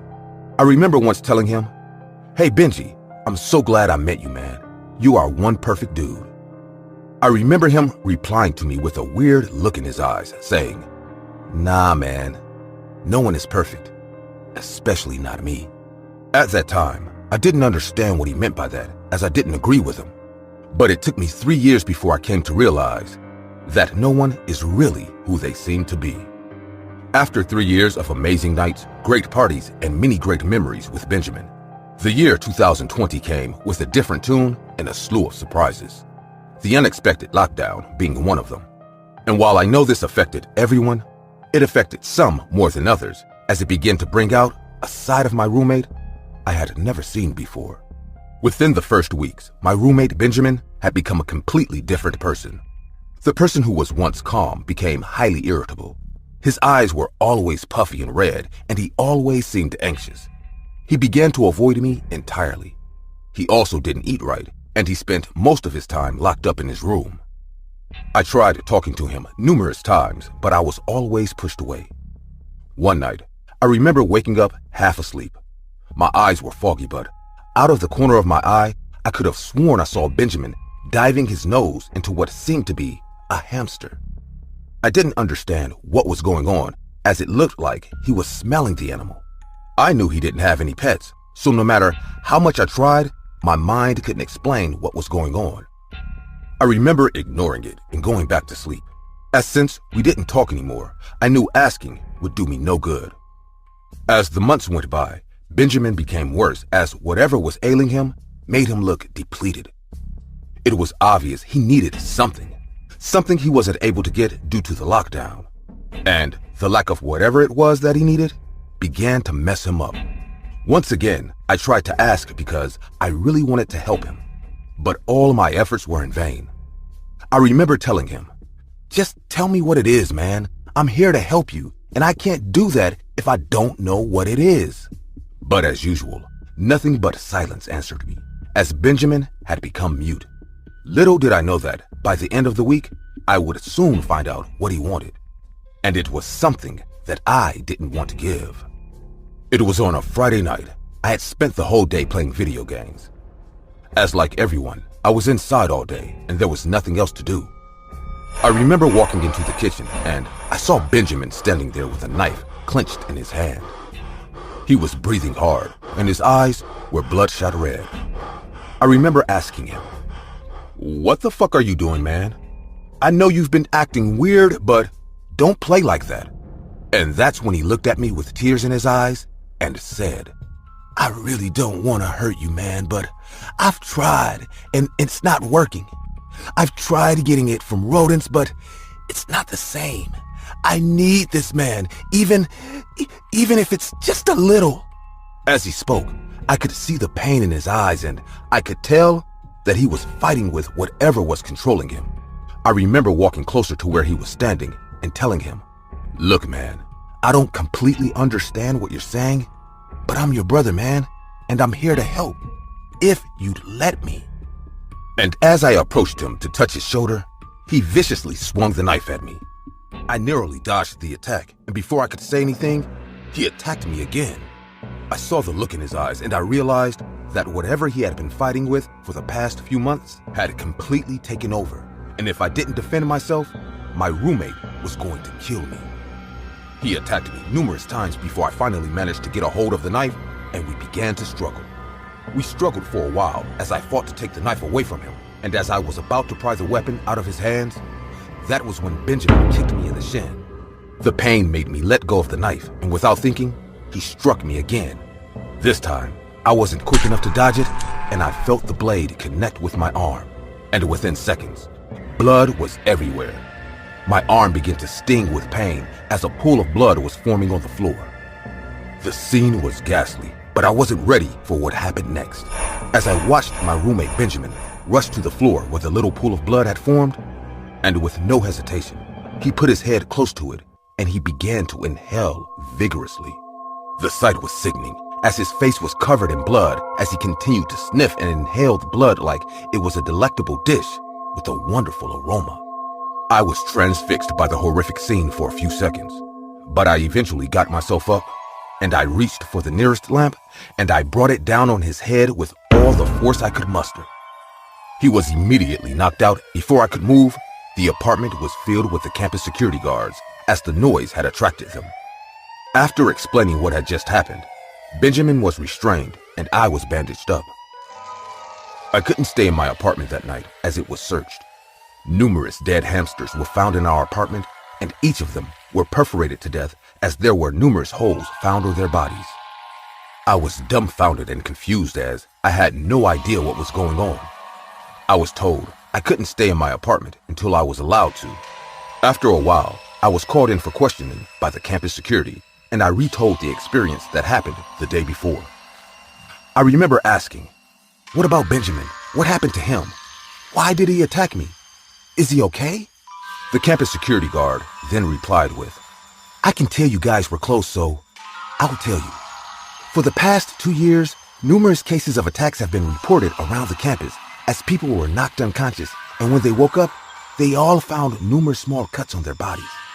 We have been trying to find out who the attacker was for a while now, but after yesterday's event, and in addition, your statement and his confession, we realized that it was Benjamin Robinson." I remember asking, "Why is he doing this? Is he a killer?"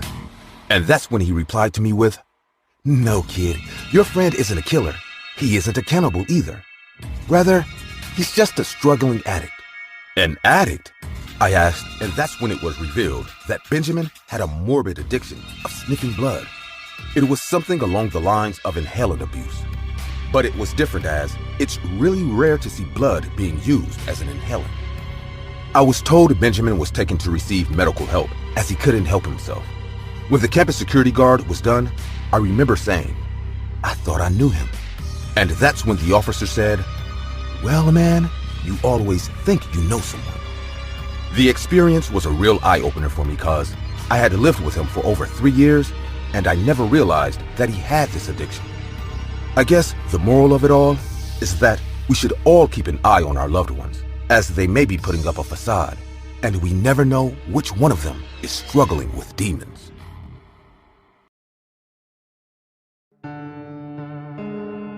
I don't really get the hype, I said to myself as I watched my coworkers chat with excitement about potential travel destinations as we were just given 4 weeks off for a vacation. My name is Blake Wyatt, and in all 31 years of my life, I really didn't get the point of traveling. In truth, I saw it as a waste of time as I'd rather spend all my time working. After work that day, I walked home with my friend Matt and we began to have a conversation. "So, any plans for a holiday, Blake?" "Yes, I'm going to see my doctor. I have an appointment tomorrow." My friend Matt laughed and continued with, "Look, Blake, I know you don't like traveling, but it's really fun if you give it a chance. Let me know if you change your mind.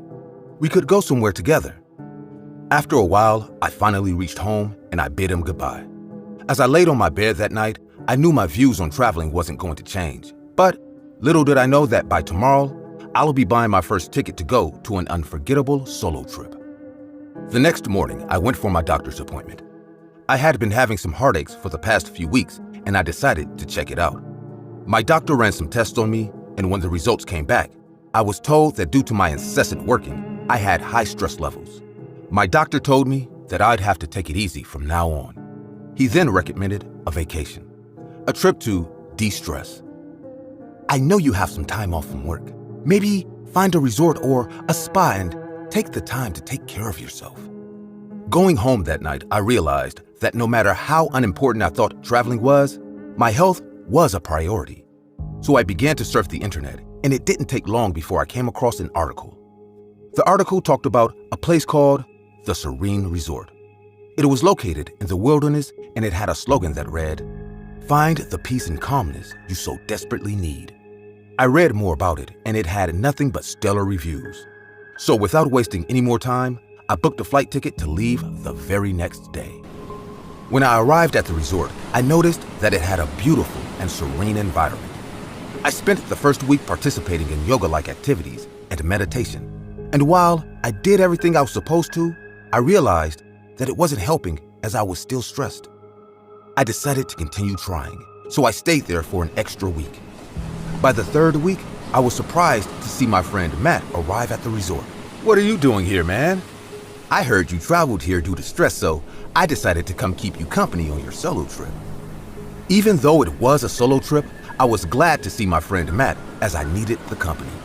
We spent the third week participating in the numerous activities and having a blast. Once the fourth week arrived, I knew we'd have to go back to work, and while my stress levels had reduced a bit, I knew that I still needed to relax more. One Wednesday afternoon, a man walked up to me and began a conversation. "Are you Mr. Blake?" Yes, I am. Any problem? No, it's just that I heard from the others that you came here to de-stress, and the other activities aren't really working for you. I was a bit baffled as to how he knew, as I hadn't seen him around. But I continued the conversation with, yeah, man, don't get me wrong. I am a little de-stressed, but most of the activities aren't really helping. Then you're in luck. I'm taking a group of 10 people to the cliffside today. We are going to be doing stress-reducing activities. Think of it like advanced yoga. I felt a bit uneasy as I didn't know if I should accept, but I wanted my health to get better so I could get back to work. So I agreed, and I told myself that the man is probably part of the resort staff. Around 1 p.m. that afternoon, me and a group of people went to the cliffside to participate in the activities. I didn't tell Matt about it as he was doing something else in the resort, so I left a note telling him where I went to, in case he began to look for me. The activity began, and the man told us to stand and meditate. We all did exactly as he ordered. After 20 minutes, I saw the man get out a strange powder from his pocket, and he began to blow it into everyone's face. I thought that was odd, so I asked, "What's the powder for?" "No worries, Mr. Blake. It's just a special powder that helps you relax and clear your mind." Now, I wasn't a yoga or de-stressing activity guru, but I knew that something was off about the powder thing. That's why when he approached me and blew the powder in my face, I moved back a little as not to inhale all of it. When he was done, the man began to smile from ear to ear, and it didn't take long before I began to feel lightheaded and uneasy. I looked around me and I noticed a blank expression on the faces of everyone there. I tried to move, but I couldn't as my legs felt like lead. My heart then began to pace as I knew something was wrong.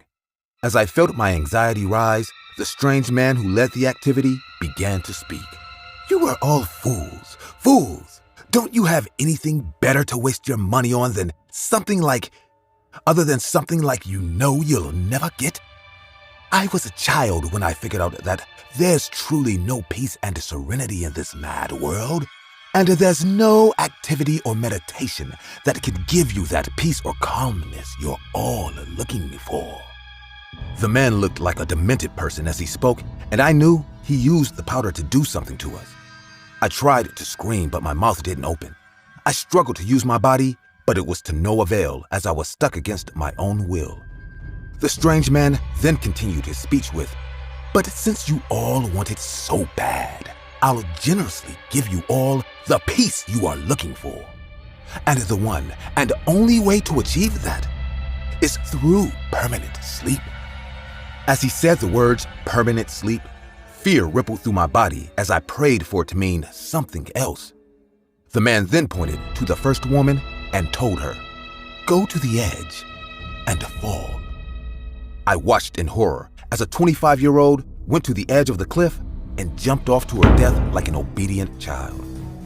One by one, he instructed each of them to jump and plummet to their death as the sounds of their bodies hitting the base of the cliff filled the area. I was the last person the man instructed to jump, and like magic, I felt my body began to move. I fought the thing that was compelling me to obey, but it was hopeless as I couldn't help it. I heard the man who ordered me to jump laughing as he walked away.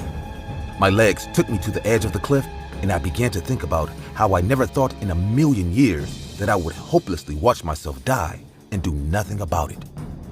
I felt my legs prepare to jump, and I had already accepted my fate. But before I could leap from the edge, strong hands held me and pulled me back. I looked up to see my friend Matt looking at me with confusion before he shouted, "What the fuck do you think you're doing, man?" I wanted to answer, but I felt a sharp pain in my chest, and within seconds, the whole world around me turned dark. I woke up at the resort with a doctor and Matt beside me. The doctor told me to lay down and take it easy as I just had a cardiac arrest. After a while, a few of the resort officials came and I told them everything that happened. I asked if they knew why I was going to kill myself against my own will, and they told me I was a victim of the drug called devil's breath. The drug was derived from the flower of the barachero shrub, and it has similar effects to that of scopolamine, as when it is used, the victim loses all free will and becomes like an obedient animal. They said it was normally used by thieves to take people's credit cards and empty out their bank accounts. but it was hardly used as a weapon to kill people. The officials then said that in the recent years, numerous bodies have been found at the base of the cliff, and when investigations were carried out, traces of devil's breath were found in their system. They said, with my testimony, a case will be opened up. But to my knowledge, the killer still hasn't been found. This incident made me reconsider a lot of things in my life. I don't work as much as I used to now, as I began to take a lot of time for myself. The near-death experience made me realize how precious my life is, and how it is really important that I enjoyed and took care of it. I used to be roommates with an introvert, which was great since I'm an introvert too. His name was Albert, and we shared an apartment about half an hour away from the university we both attended. Aside from being both introverts, we didn't really have anything else in common, so we mainly left each other alone. We majored in completely different fields too. He was working towards a master's degree in paleontology, while I was studying computer programming, so we didn't even have any classes at the university together. For the longest time, our interactions were limited to eating breakfast together with barely any small talk. Then one day, I left the town for a week due to a family emergency. My grandfather had passed away from a heart attack, and I needed to be with my parents to give them support and grieve with them. Last I heard from Albert, he was busy working on some sort of secret project at the university that he seemed excited about, but wouldn't or couldn't say much about. It wasn't my business, so I didn't pry much about it. I had my own problems back home to deal with anyways. When I returned to our apartment, I found Albert sitting on the couch with a plate of ribs that had been completely picked clean in front of him. His eyes widened in surprise when he saw me, and I noticed for the first time how bright and green they were. "Oh, hey there." "Hey, Albert. Sorry for coming back unannounced. I couldn't contact your phone." Yeah, my phone was out of batteries." "Your phone was out of batteries for 3 whole days?" "Yeah, I was busy." Most people I knew would have gone crazy if they were away from their phones for more than an hour. Then again, Albert wasn't like most people I knew, so I brushed it off as one of his quirks. Things only got weirder from there, though. Albert was still introverted as he ever was, if not more so. He spent the following days isolated in his room, apparently still working on whatever project the university had given him. Sometimes, I'd even hear him leave the apartment through the front door in the dead of the night, though I never confronted him about it. A few days after coming back home, I was approached at the university after my classes by a professor I'd seen around but never talked to before. He looked like a normal man in his 40s, well-groomed, salt and pepper hair, and wearing a tweed suit that went out of style decades ago. "Excuse me, are you James Elric?" "That's me. Can I help you, sir?" "Yes, my name is Professor Marshall. I'm Albert Weston's professor. He and I have been working on a very special project for the university. I've been told that you are his roommate." "That's right. Is he in trouble?" "Well..." The man paused with a hesitant look on his face. "It'll probably be easier to show you than to tell you. Please, come with me to the paleontology department." I was more than a little worried, but did as I was told. If Albert was in trouble, I didn't want to make things worse by refusing to cooperate. Professor Marshall led me across campus to a building I've never bothered to learn existed before. Once we were inside, he scrolled through his phone and handed it to me with its screen showing a photo of a dark-skinned man sleeping on what looked like a metal table. "What's this?" "That's the project Albert and I are working on.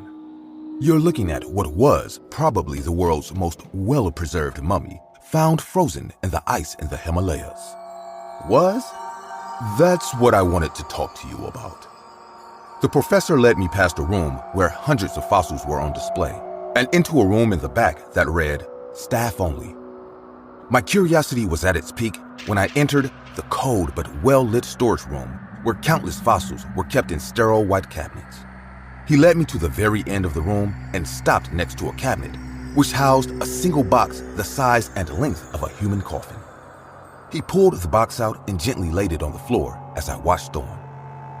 "I must warn you, what you will see might be disturbing, but you need to see it to understand the gravity of the situation." I stared at the coffin-shaped box, overwhelmed by morbid curiosity at what could be inside.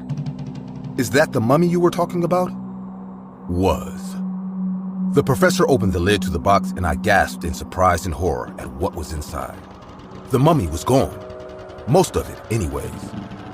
The only thing left in the box was loose, dark skin that once belonged to a human being.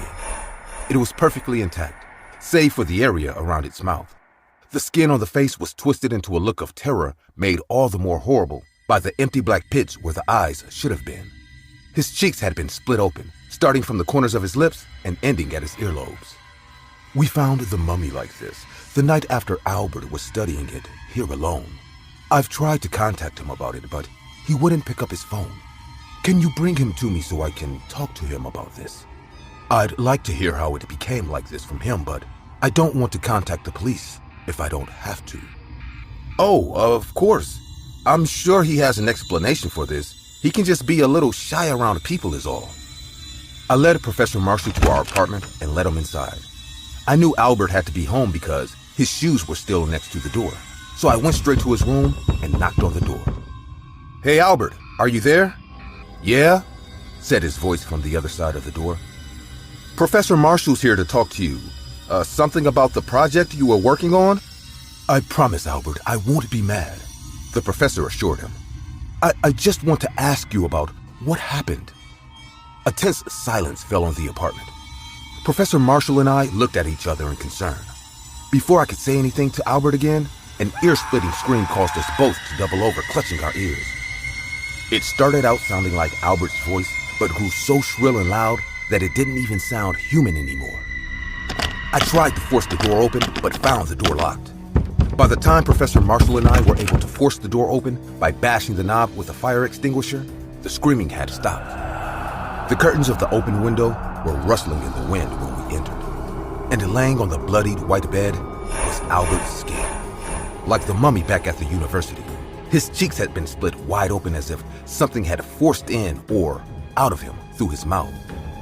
What little was left of his face was twisted into a look of sheer terror, with soulless black pits where his bright green eyes once were. Professor Marshall and I called the police, but as expected, they couldn't make heads or tails of the situation. One officer even had to throw up in my bathroom. I've tried to forget about what happened, but I'm reminded of Albert and the thing that was pretending to be him every time I walk past his room. Whatever was inside the mummy Professor Marshall and Albert were studying, it wasn't content to stay there. And it's probably hungry after being asleep for so long.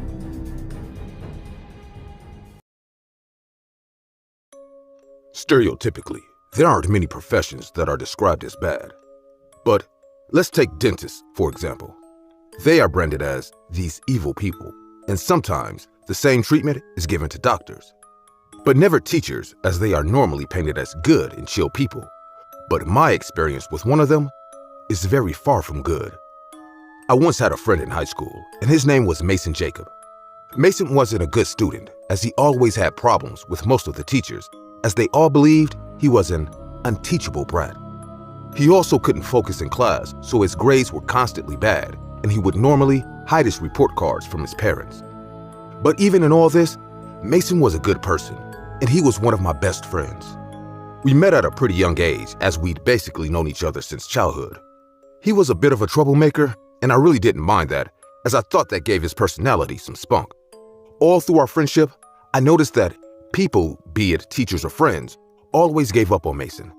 They thought he was irredeemable or unfixable, as you'd often hear people tell him, "There's just no fixing you, Mason." But he always smiled and shrugged it off most of the times. He would tell me, "School doesn't define me. I don't need to know some nerdy stuff to be somebody." And I always believed him, as I saw something different in him, something special, and I knew that even if he didn't do great at school, or even if he wasn't fixable, Mason was going to go on and do some great things in life. At least, that's what I thought. But little did I know that during the next school year, there would be a new substitute teacher, one with adamant intent on fixing Mason for good. The arrival of Miss Valerie brought a slew of changes to our high school. She was a new substitute teacher, and with one look at her, I knew something wasn't right. She was, in one word, perfect. As she portrayed the perfect teacher role, she smiled all the time. She didn't shout even when provoked, and unlike other teachers, she didn't really have anything bad about her. Now, I'd seen a lot of fake people to know that she was putting up an act, as I could instantly tell that she wasn't this way when students weren't around. But I didn't say anything. I remember she'd always say, "I'm just here to make sure you understand everything you've been taught." Due to the wonderful facade she put on, and everyone loved her. Well, everyone, except for me and Mason. As I said earlier, Mason was a huge troublemaker, and even though I loved him, he was insufferable, and he was a bane to every teacher at school. And with Miss Valerie, it wasn't any different. I remember he had her class in the afternoon, and Mason was making it really hard for her. He was constantly making jokes and snarky comments throughout the class, and he constantly kept interrupting her to say, "I don't understand anything you're saying." I remember her finally having enough and saying, "Can you please understand, Mason?" And then he replied, "And what if I don't want to understand?" And that's when, with a cold voice, she replied, "Then I'll make you understand." The class went silent after that, as the words left the air a bit tense. After the class, I saw her telling Mason to meet her tomorrow after school, as she wants to go over the topics he didn't understand with him. While we walked back home, we began to talk about the class that day, and I vividly remember telling him, "Be careful with Miss Valerie, man. She isn't like the other teachers. She's different, I can tell." He then replied with, "Don't worry about me, man. These teachers are all the same. I'll probably annoy her out of her mind, and then she'll give up on me like the rest. Trust me." I then remembered I had left one of my books in class, so I told Mason to walk on while I run back to get it. As I approached the class, I began to hear the sound of something bashing against the table. I knew someone was inside the empty classroom, so I decided to check and see. I opened the door a little and peeped in, and what I saw made my tummy churn.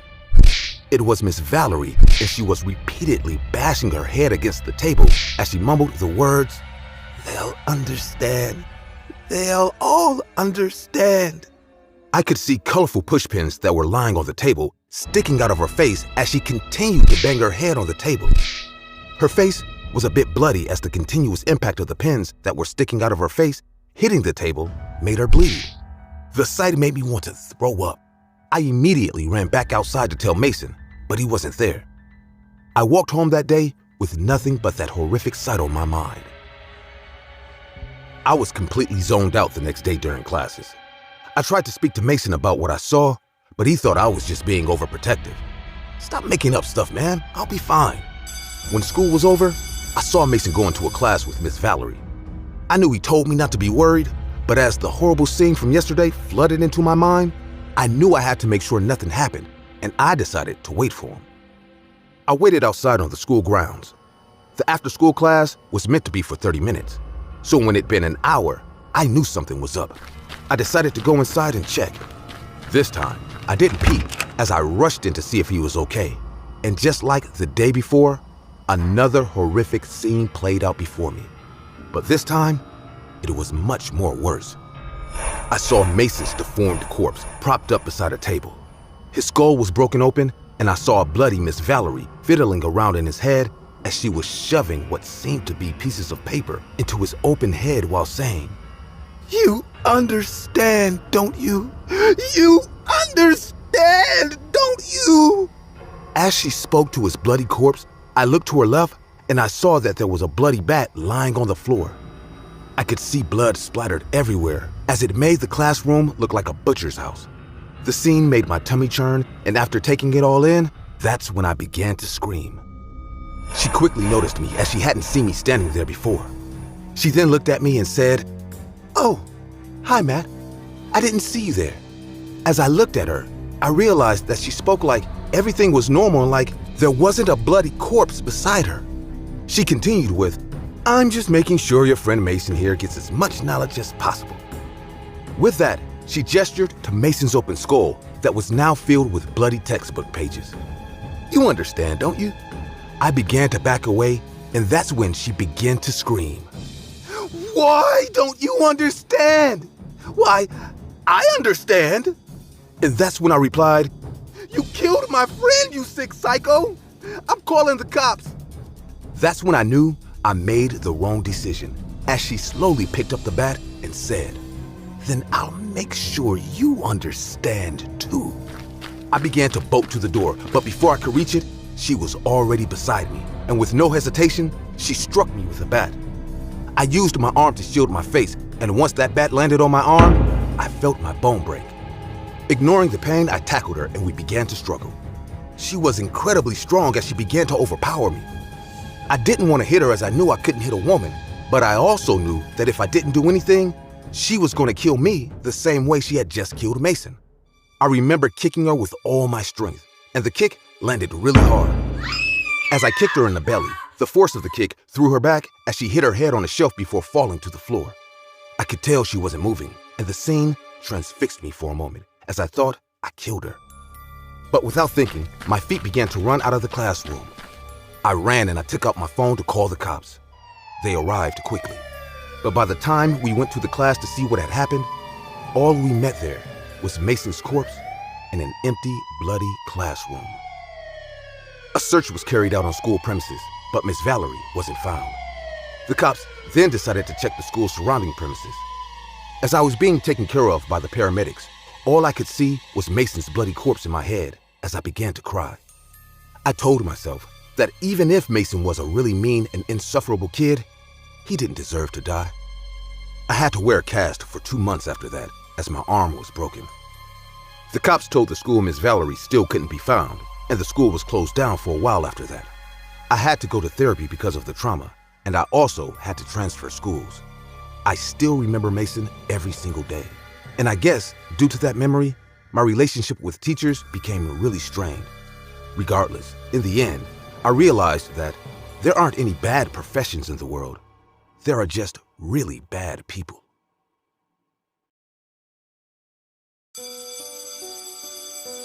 I teach in a middle school as an English teacher. Being the youngest woman in the faculty allows me some unwanted privileges, as well as challenges. Almost every male staff gave extra attention when I walked down the corridor, and almost every woman staff envied me for that. I grew up with my dad, who also taught in high school. After his unfortunate demise, I've been on my own. My mom left us for some rich guy when I was 3 years old. My dad was my world. So after his death, I left my hometown and took this teaching job. I have rented an apartment not far from the school building, so my daily routine is quite simple. Being the youngest teacher helps me a lot to get mixed with the kids in school. All the kids love me, and I care for them as well. Except for this one kid in 7th grade. His name is Kurt, and he's the quiet kid in his class. He sits in the corner seat of the last row and stares at me like a statue the entire time. He never talks to any other kids. Not every kid is the same, and some take time to open up to others. I thought Kurt was the same type. Whenever I asked him a question, he hesitated and looked the other way like he can't stand me anymore. I even told our principal about this kid, but he ignored, saying he is just shy. One day after class, I was arranging my books to leave for home when I saw a notebook lying on the last row seat. I walked towards it and realized this seat belongs to Kurt. I was about to open it when I heard a voice behind me. "What are you doing?" I turned around and saw Kurt standing right next to me. He was frowning at me as if I pissed him off. "Is this your notebook?" He didn't reply to me. Without breaking eye contact, he snatched his notebook from my hand and left the classroom. From that day, I started keeping a close eye on this boy. Time passed by, and his behavior grew more suspicious. I realized he is very protective of his notebook. A small incident took over the day that opened my mind about this kid, Kurt. I was heading to the washroom during recess when I saw 3 boys bullying Kurt in the playground. One of them tried to snatch his notebook, and they got into a fight. I rushed and stopped them when I noticed Kurt's notebook got damaged from the corner due to the brawl. He gave the bullying kid his death stare and said, "I will make you pay for this." The matter went to the principal's office, and both of their parents were called. I was looking for this opportunity for a long time. I really wanted to talk to Kurt's parents and identify what is wrong with him. Surprisingly, Kurt's parents were really jolly and seemed completely normal to me. As I went on asking them how their son behaves at home, they told me he mostly spends his time in his room. He liked scribbling in his notebook, and that's the only thing he is very secretive about. Otherwise, he gives no tantrums like any other kid. His mother asked me if he behaved in class, and I had to say yes because maintaining privacy is nothing wrong. I didn't mention the small incident of me finding his notebook because, in a way, I was the one intruding on his belongings. They took Kurt and went home. While walking away, Kurt turned towards me and for the first time, smiled.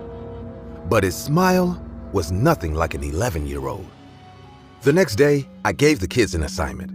I told them to write an essay stating things I like about school. Everyone started writing with great enthusiasm. Only Kurt kept looking out the window. I walked to him and said, "Aren't you going to write?" "Write what?" "Things you like about school." "I don't like anything about school." "But you have to write something. I need to grade this paper." "I am sure you'll come up with something." I came back to my seat and saw Kurt starting to write with an angry face. As time went by, everyone started to come to my desk and hand in their essays. Kurt went to the washroom once, and taking that opportunity, I walked to his desk to take a look at his essay. He was writing about some pretty basic things, and I felt he was finally trying to get along here, when my eyes went to a sheet of paper peeking out from his notebook.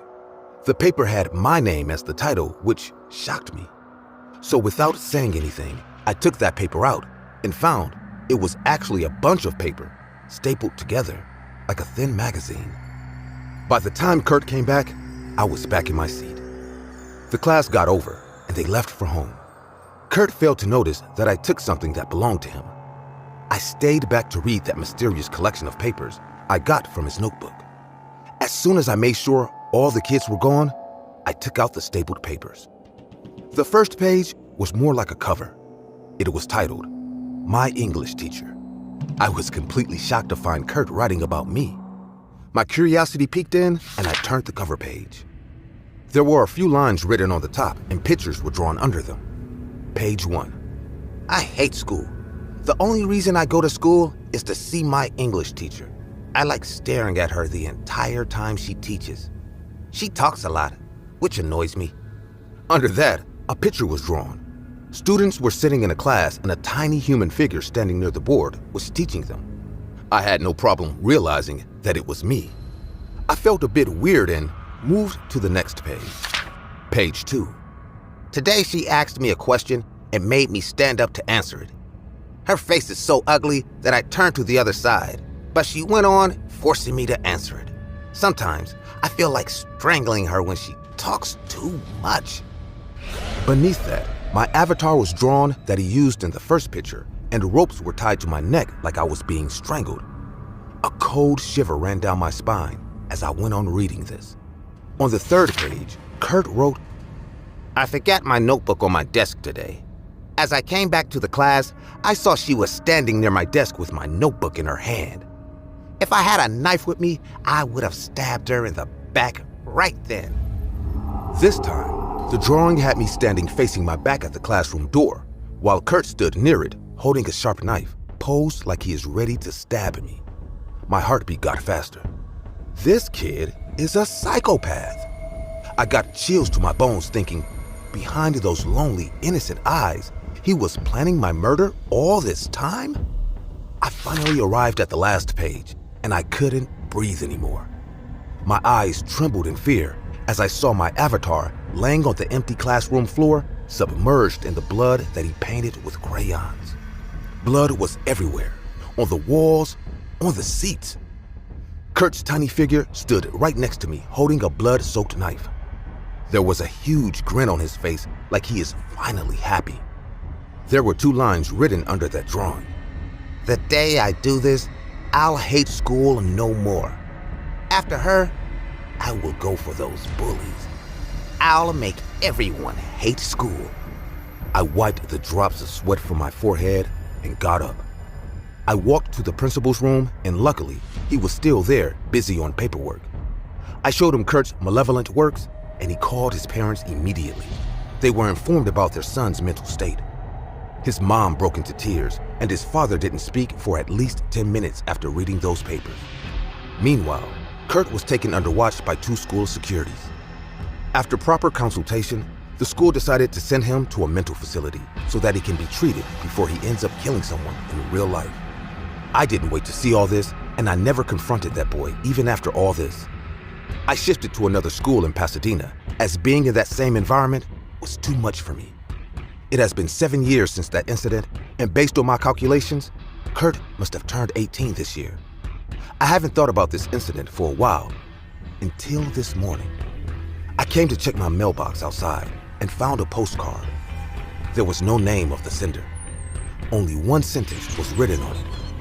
It read, "I still wonder how your blood will smell when I stab you at the back."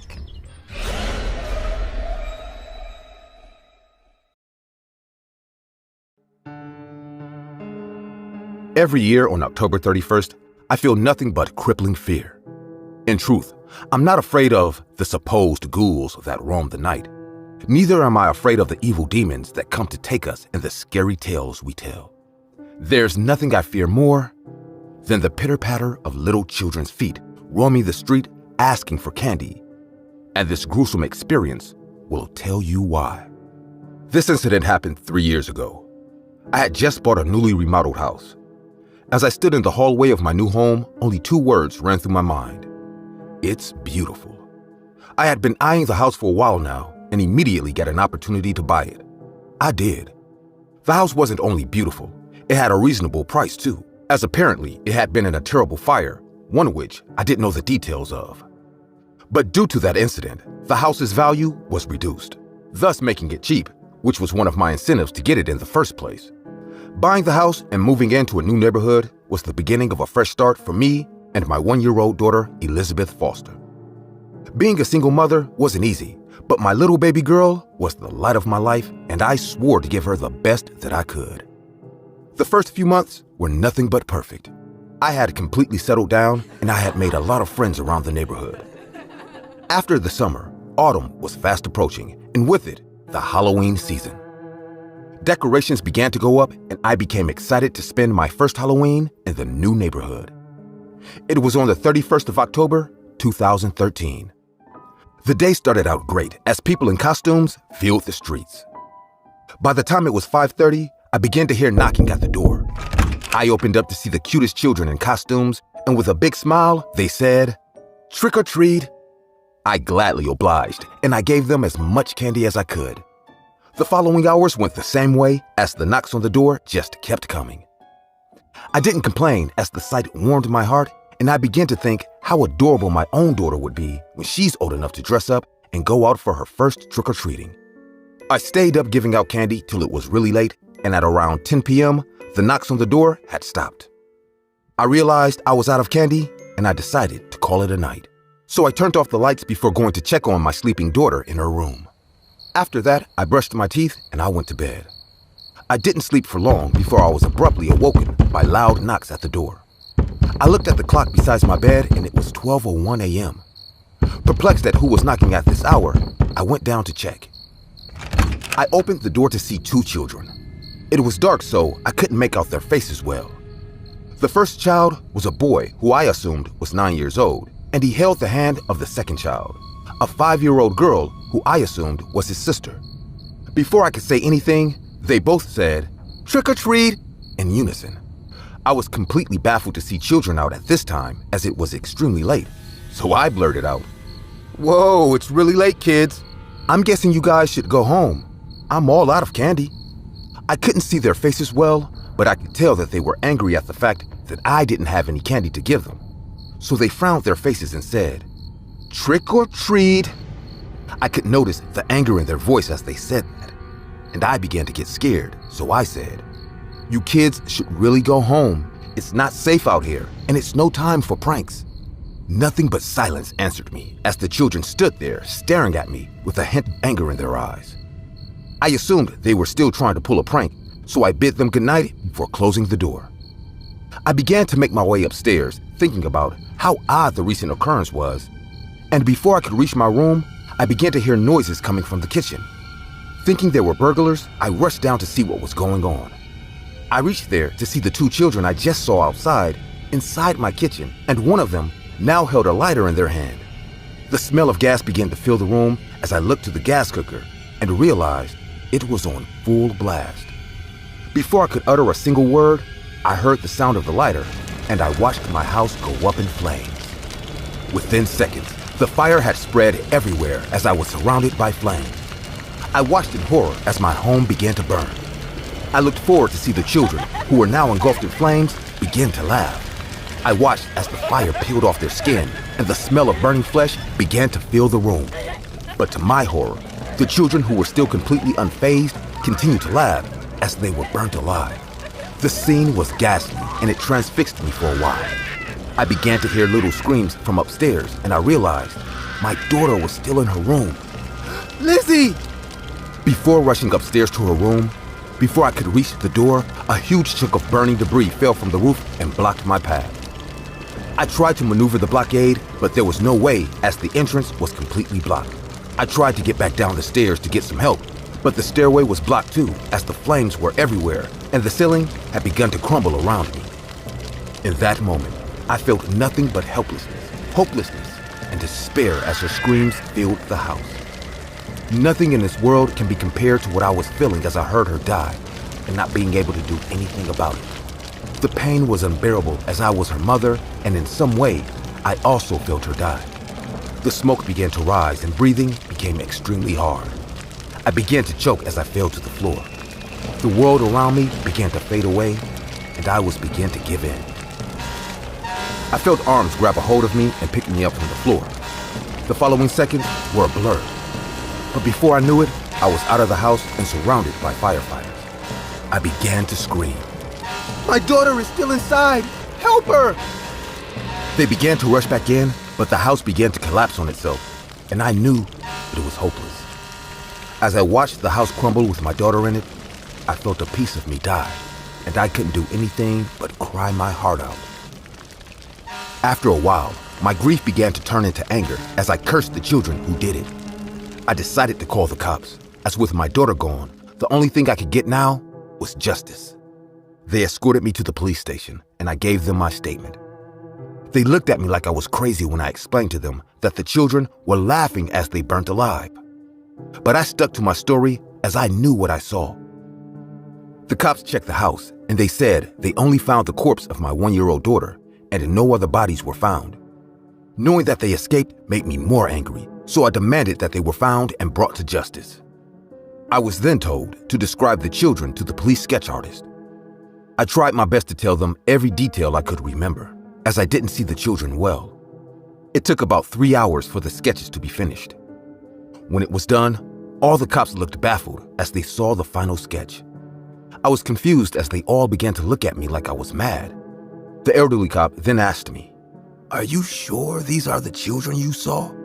Angered and frustrated, I screamed back, "Yes, it's them. I know what I saw. Now can you please find them and bring them to justice?" The cop then looked at me and said, "Well, that's impossible, ma'am, because if these are the kids you saw, I can assure you that they couldn't have done it, as I knew them very well." I knew something was wrong when he used the word knew, but before I could say anything, he continued with, "These kids perfectly match the description of the Johnsons' children, and the Johnsons are the family who formerly lived in the house that you currently reside in.